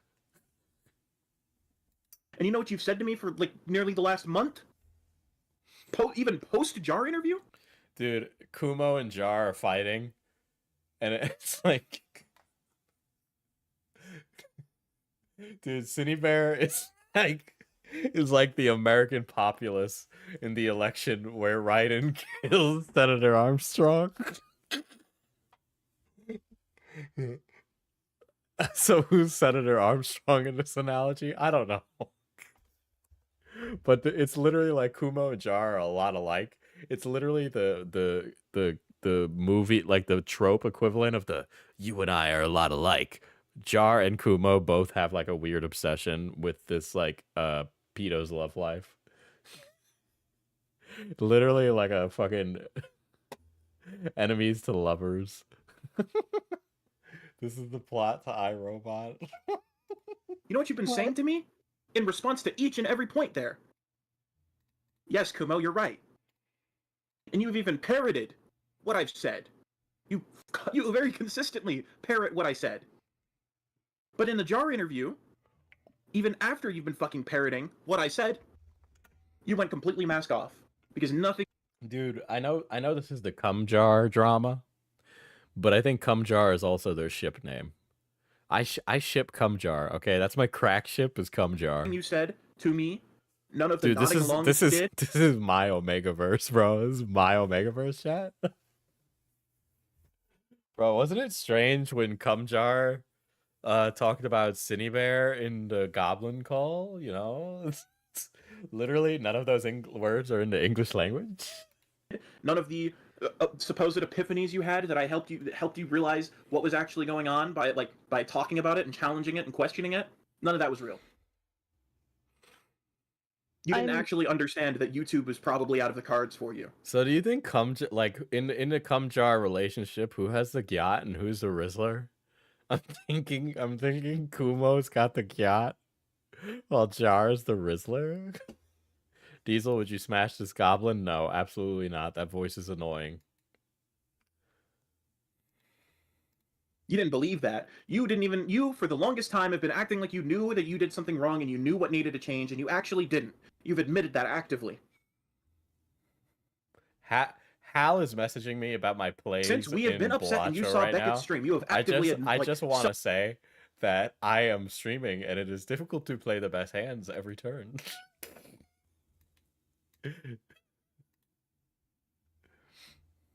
Self-reported that you didn't think you didn't think that you needed to change.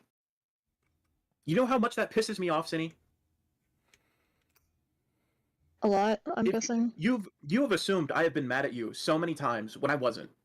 But now I'm actually mad at you. Dude, I'm sorry. You have like 0 HP voice from Kumo right now. Kumo is clearly the bottom in the Cum Jar ship. Like, let's be real. Like the Yaoi fanfic that we could be writing about Cum Jar, Kumo's getting plowed. He's the pillow princess. Genuinely frustrated. You guys can tell that I do not take this drama seriously at all, right? Like, I could not have known about this until Just a Robot came in and fucked everything up for you. And I don't know if you heard, but FBS Diesel had the greatest take about Jar's video. Dude, there's no way that I had a fucking mention in this. There's no way that I had a fucking mention in it. You gotta fucking kidding me. Dude, Diesel stocks stay winning. Diesel stocks stay winning. I insulted all of these people, and I keep talking about Kumo getting fucked in the butt, but you know what? I had a great take. Dude, I'm canon in the Cum Jar. Canon in the Cum Jar right now. Nobody told me that I would have been mentioned in this. You gotta be fucking kidding me, bro. You know what his take was? What? Diesel mentioned? Dude, Kumo's saying this like it's fucking... Dude, it's like Walter Cronkite just came in with like a fucking... from the ropes, bro. Nick just called you irrelevant, but here you are in the Cum Jar. Rina, I don't think anybody wants to be in the Cum Jar. It was the best fucking Cinebear exposed video, unintentionally. Dude, this is so fucking funny. It is, it's true. You're gonna need a new jar now to put next to And I'll be real with you, Illuminati. before you just self-reported in this call, my reasoning for not wanting to help you, and just like cutting you off, was just because you wouldn't help yourself. And that you're a Nobody liar. wants to And be, I'm not going to but waste my energy someone on someone has like to you. be. Now, What is happening, now dude? there's like a different tone to everything. What the fuck? You didn't think you needed to change, but you made this girl read your fucking rape comic? No, I thought again, it's just the aspect of what needed to change. It's No, Cindy. Let's be real, guys. If it was gonna be anybody in the cum jar, it was gonna be me. No, you shouldn't be. You shouldn't be trying to engage in fucking non-con fetishes with strangers. You engage in BDSM in the bedroom with someone you trust. What does EBDSM look like, chat? What is going on, dude? This is so far off the beaten path. What is happening? You talk about sex shit in that very like intimate and inappropriate manner with an adult, one whom you trust, preferably someone you're in a like committed romantic relationship with. That's preferable. I mean, you So know, I've, for like, some done this- people, they just want to have, you know, like a insane BDSM sex night with their fucking friend from Pilates, you know, like. Since I was a kid, I didn't like. Oh, but you've been very aware of that fact, though. Like just it the wasn't fact. right though. It was normalized to you. Do you know like what it means if something has to be normalized?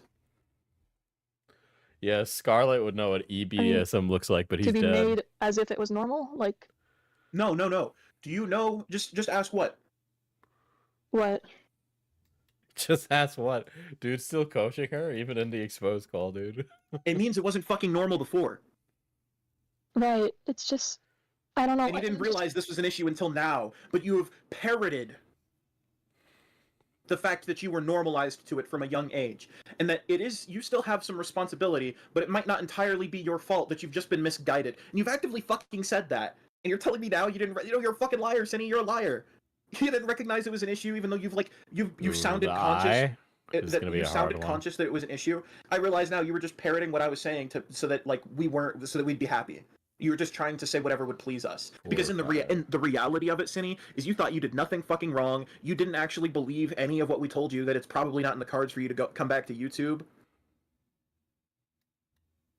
I genuinely believe Beckett's theory that you only strung us along to benefit you in any way we could. In any way possible. I believe that now. You know what? I'm gonna discard For you that. to not have realized until now that this was the issue means that the entire time that you have literally out of your own mouth expressed Dude, Beckett and me being mentioned in this is just the worst. Diesel had a great take, he says, as Diesel talks about the 40k word Omegaverse cum jar fanfic that is about to drop. Dude, that's like I'm casting like a fucking like hex spell on Kumo right now. It's like, chat, make that man into a yaoi fan fiction. Chat, banish him to archive of our own. You know, when I was looking up like associated accounts with Just the Robot, and I found out he has an archive of our own account. Don't worry, he only uses it to read. He doesn't use it to write. So there wasn't anything interesting on there, but I thought it was really funny. Diesel, do you regret going on to Beckett's live stream with Kumo? I regret not saying something rude to Kumo. Issue. It means you didn't believe it, and you've said it for the last fucking month.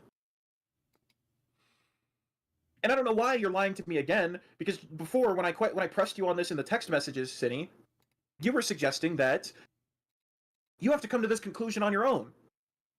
So you've already acknowledged that you've just been parroting what I said. And you've just been like entertaining this discussion so that we thought that there was nothing up. What do you mean you don't want to believe you're a bad person? Yeah, I don't really have You know you are. yaoi You're just hands. actively in denial. Sorry, chat. I don't have the yaoi hands that you're looking for. I am sick. I have a knot in my stomach, knowing that I tried to help you. Did he say I am thick? Dude, did I just confirm Kumjar Gyat? Diesel, do you regret not dropping a tactical slur in Becca's stream? I should have. On your own. So you've already acknowledged that you've just been parroting what I said. And you've just been like entertaining this discussion so that we thought that there was nothing up. What do you mean you don't want to believe you're a bad person? You know you are. You're just actively in denial. I mean, I am thick. I am thick, dude. Kumo Gyat? Kumo Gyat, chat. Kumo Gyat.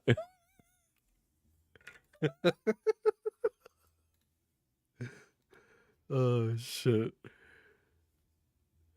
Diesel, thoughts on this entire shit fest? All of these people should be placed into a padded cell.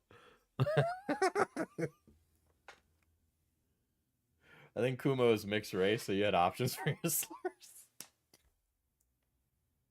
Oh my god, chat.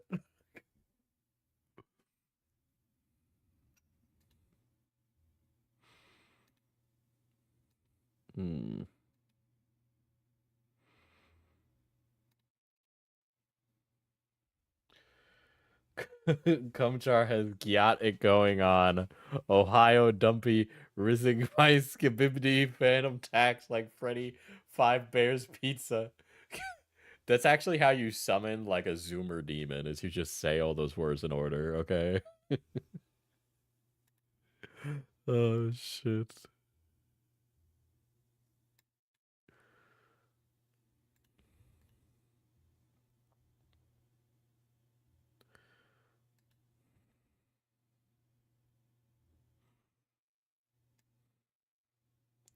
That's how you summon Too Mad.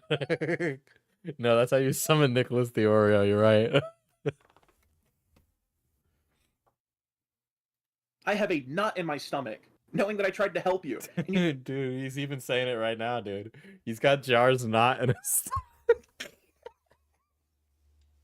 I'm sorry, that's too much. I'm sorry.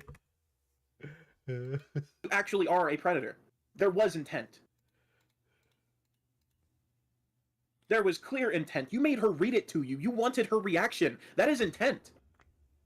Fuck what everyone else is saying about you, Cinny. Fuck every other point they're making. They are right for the wrong reasons. They don't even know how they're right.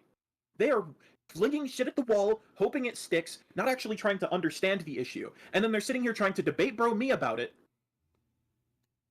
And they're being I don't need to debate bro you about it. It's like really simple. Like this is barely up for discussion. fucking weaselly because they'll agree that they'll concede and agree that I'm not defending you and I'm not enabling you, right? And then they'll continue as soon as I'm gone to use that fucking language. And I'm so appalled that this is who you really are, and I've gone through that on your behalf. Not because I'm defending you, but because it's fair. Because I was under the false impression that it was the truth. That they were wrong. But now your they choice are right to interpret for it the that wrong way is reason. devastating. I wish these people had the insight I have now. And they're probably going to be coping and pulling their hair out trying to deny that this is how it is. But genuinely, Cinny, I have been so wrong. This is quite literally God's easiest drama to get through, bro. And they've like they've stretched out like a 1-season arc to like an 8-season story, and it shows.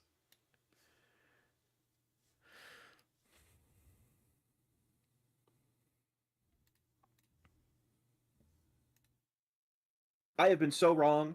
My argumentation wasn't even bad. Like, in my point. Like, my conclusion that was still adjacent to what they were saying has been wrong. Because I was under a false impression. Not even because my points were bad. Not even because... like... Not for any stupid reason they've listed. It's because I was under a false impression. It's because you're a fucking liar. And you're so much of a liar, Cinny. You're so much of a liar that I don't even know if it's like right to trust anything you said before all this. I don't even want to know how bad this is, the extent of this might be. Because you hide things. You've probably done worse. You have been really quiet about all these Google Docs dropping about you. And we've been reading them and sniffing out bullshit. But it seems like there's a pattern here. That you hide things and you omit information For some reason, people keep writing these Google Docs about how you're grooming them. And we keep running defense for you, but I don't think we can keep doing that anymore, Cinny Bear. And then the people who hate you. We've read all these grooming documents about you grooming, but we've decided to ignore all the information presented in the 188 pages written about you. Come out with docs and they make accusations that are very poorly presented, that have no fucking like substantial evidence for, and that they have to yoga stretch to even say. I think I'm right? gonna run a two But it turns out pair there to that keep you that hold the card, 1.5. you hold the proof to them being right, and they don't. So I want to know if any of these documents. No, I'm sorry, I don't want to know if any of these documents. What do you mean you don't want to know, bro? Apparently you read them and you still don't understand. So like, what's in them? You know, like. Actually have some like substantial evidence out there that I don't want to know if there's substantial evidence in these documents. I know I read them, but I'm choosing to ignore what was in them actually. You're just not that you just like you're staying quiet for a reason, that you're just not saying anything about them because they're dumb. You are honestly, if you were smarter, God, you'd be the most dangerous fucking person we've ever dealt with in this art community. God, I'm sorry, I didn't know who Cinny Bear was until like a week ago, so I don't think they would have ever been dangerous, actually. Thank God you're actually stupid. Thank God. Because you are in the most convenient position to have all these people who were coming after you and accusing you that they are dumber than you. All the people right now that are calling you a pedophile are dumb. Not because they're wrong, but because they don't know what they're talking about. They do not know enough about the subject matter. The only thing that works for them is the fact that if they call you a pedophile, it's really hard to argue with them without sounding like a pedophile. Yeah, what? Yeah, no shit, dude, because it's like she sent like a sans non-con rape fanfiction. I saw the video she made where she admitted to it. Yeah. That logic is insane. Well, you know, you admitted to being a pedophile, and also there's all this documentation on it. But then we want to defend you from that allegation that you started and helped encourage yourself. But I can't defend you without sounding like a predator. So, uh-oh. That is the only thing working for them. That is the only reason that they're right. I am right. I'm right. I'm right, Yowie Gojo, which is not that different from regular Gojo, to be honest, but you know. They are right on accident. They flung shit at the wall, hoping it stuck. And, Cinny, you've only revealed to us, we're the first people to actually have confirmation that the shit stuck. They're right for the wrong reasons. And I'm so mad about that. It's not like I have to come in and take some massive fucking L.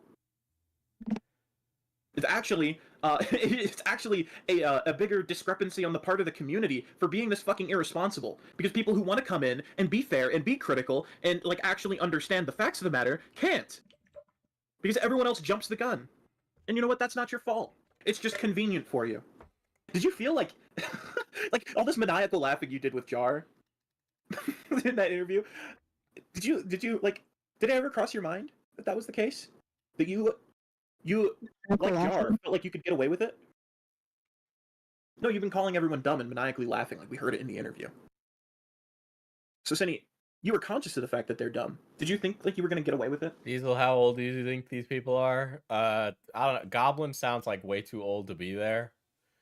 Kumo sounds like maybe 21 max. And Cinny Bear is like 20, 19 or something, like 22. I don't know, not that old. Is that why you were so amused about them being dumb? Because they were too dumb to prove anything? Too dumb to ruin your life? No, I was calling them dumb because you called them dumb. Oh, you were? Well, you said they were stupid for not like filing the police reports and shit, and I. Right? They'll get laughed off in court. That has such a different tone now. I don't think you were parroting. I don't think you were just parroting what I said. I think you actually believed. That's one of the few things you actually believed that you parroted. Go on, Goblin. I wanted to ask something else because Barry had brought it up in a VC, something she wanted to ask you because, you know, you brought up how you went to your therapist. Your therapist yeah, they coached her. Jar's in his 30s, also didn't believe you were a groomer, right? But like my therapist said that I'm not a groomer because I had regrets. She told me. But then Barry was like, did she show them or share the logs? But then like you dodged her when she asked you that. I lied to my therapist when I was telling them about the grooming. I don't know if I heard that. Well, It may be good to show it to her. yeah, you should also bring up how you had the kids read in voice call the rape comic you sent. Yeah, I think. Could you imagine bet you talking they'll to your shift- therapist about the Sans rape comic you wrote? Dude, oh, therapist, you gotta understand, I have this strange fetish where a skeleton from a game called Undertale. Yeah, a game called Undertale is where there's this cartoon skeleton who says a bunch of jokes, and he makes sarcastic skeleton jokes. Anyway, I've always wanted to fuck him. But I never wanted it to be consensual, so I dreamed up this really tall guy from a thing called Friday Night Funkin'. Yeah, it's a rhythm game. Yeah, he's a Tumblr sexy man. Fast. You know what you should, before I was just going to say, Cindy, go move on with your life and like fix your real life situation and go make friends and like go to school or something, go back home to your parents and try to smooth things over. I was going to say that to you, but honestly, rehome that cat. Sell your belongings. What would rehome that cat, sell your belongings, and fucking kill yourself? Put all the money from it in an account and drive your ass down to the police with only check yourself in. Admit to a crime in front of the police. Only your device, only your cell phone and your laptop. Turn that in. Say that this is evidence. Could you imagine? There ain't a person on planet Earth who's gonna do what they're saying. That is insane, dude. What the I've committed a crime. And then go from there. Honestly, like if you have any, if anything in you wants to do the right thing, go turn yourself in, dude. Because that changes everything. Is there anything else, Goblin, you want to say?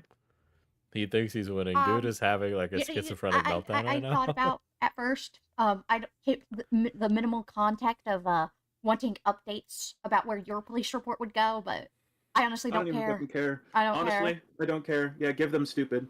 Yeah. Go turn yourself in, dude. This is ridiculous. This is ridiculous, but not for the reasons you think it is. Oh my god.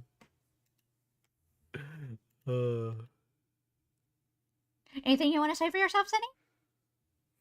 Oh, you guys are right. I think I'm gonna turn myself in right now. I've learned the error of my ways. Said nobody committing crimes ever. Oh, but I thought you wanted to do the right thing. Yeah, but I didn't want to throw my life away, bro. What is? Hey, I'm no expert on the what you call it of the prison system. I'm Okay? no legal on, expert, but I'm encouraging you to do something legal. Rehabilitation. And Okay. you know what the I don't know commentary how it works community is for, about like, blood sports, dude. This is like this is baby's first blood sport right now. Okay. women who diddle kids or women who try to groom children. I don't know what happens to them in there. You're honestly gonna have to do your own research. But you keep talking about how you want to do the right thing. You just want to do right by people. You know. I said I wanted to get better.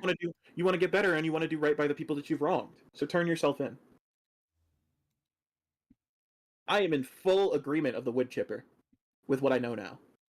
What you know now? What do you mean? Who knows, Cindy? The only thing that changed between then and now is that you talked to Jar. I don't understand. The only change in what's happened right now is that she played you, you fucking idiot. Like, you knew all the same information you knew before, but now you're like, oh my god, now I know you're a pedophile. Like, the information before was different?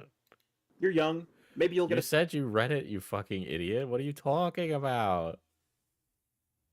a slap on the wrist. I mean, I hope not. I would really hope not. But maybe you'll get a slap on the wrist. And then the next time you do some shit like this... read that shit? Yeah, but he said he was running defense for it.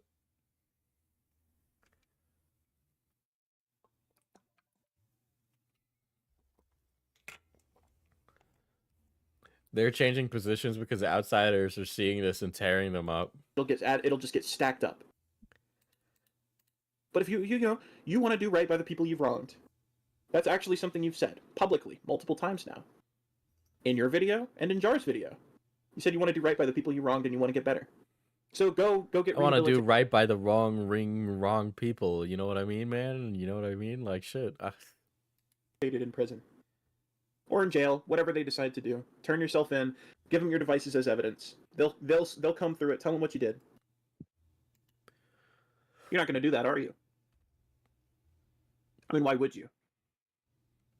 You'll lose I your don't- freedom. You might lose your No. freedom. You might lose another opportunity to do it again. I mean, you don't really live for much. I mean, this fucking guy. Why is this guy talking like he thinks he's fucking winning, though, dude? Dude, motherfucker, you fucking like saw all the same evidence everybody else saw, and then chose to fucking ignore it. Okay, that like Jar's like I said, Jar's video did a great job of proving Cindy groomed someone. I care less about Cindy than I do Kumo because he thinks he's so like unguilty in this situation. Right? Like this, she's like, oh no, I've been caught. I know I've been caught. I'd like people to, you know, feel bad for me because I am woman. But Kumo's like, oh, I used to believe you, but then you played a hand against me. Oh, I could not expect this. I ran defense for you. Yeah, no shit. You absolutely refuse to go make IRL friends or repair the connection with your family. You refuse. You are not comfortable with the idea of you doing anything that doesn't involve you being in a position where you can reoffend and be a content creator. I don't want to reoffend. I don't. I don't want to reoffend. Ay, Dios. Can't help but just having a mission of guilt.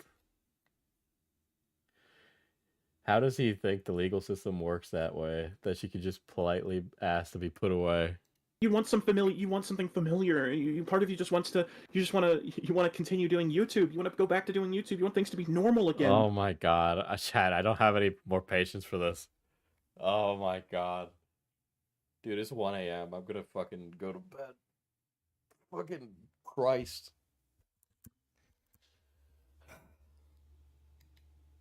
This drama is so fucking stupid. Oh my god. It just keeps going. I know. It's pretty much the end of the call anyway. Dude, these people are so stupid. These people, like, actually, like, they are mentally deranged, bro. Kumo is the most insufferable because he has that, like, I'm a young guy who knows everything thing going on. And everybody hates young guys like that. Like, bro, it's time to recognize that you're dumb and young. It's like they put YouTube commentary on easy mode. Hopefully he'll, you know, grow up or whatever the fuck. God. All right, good night, chat. Be well.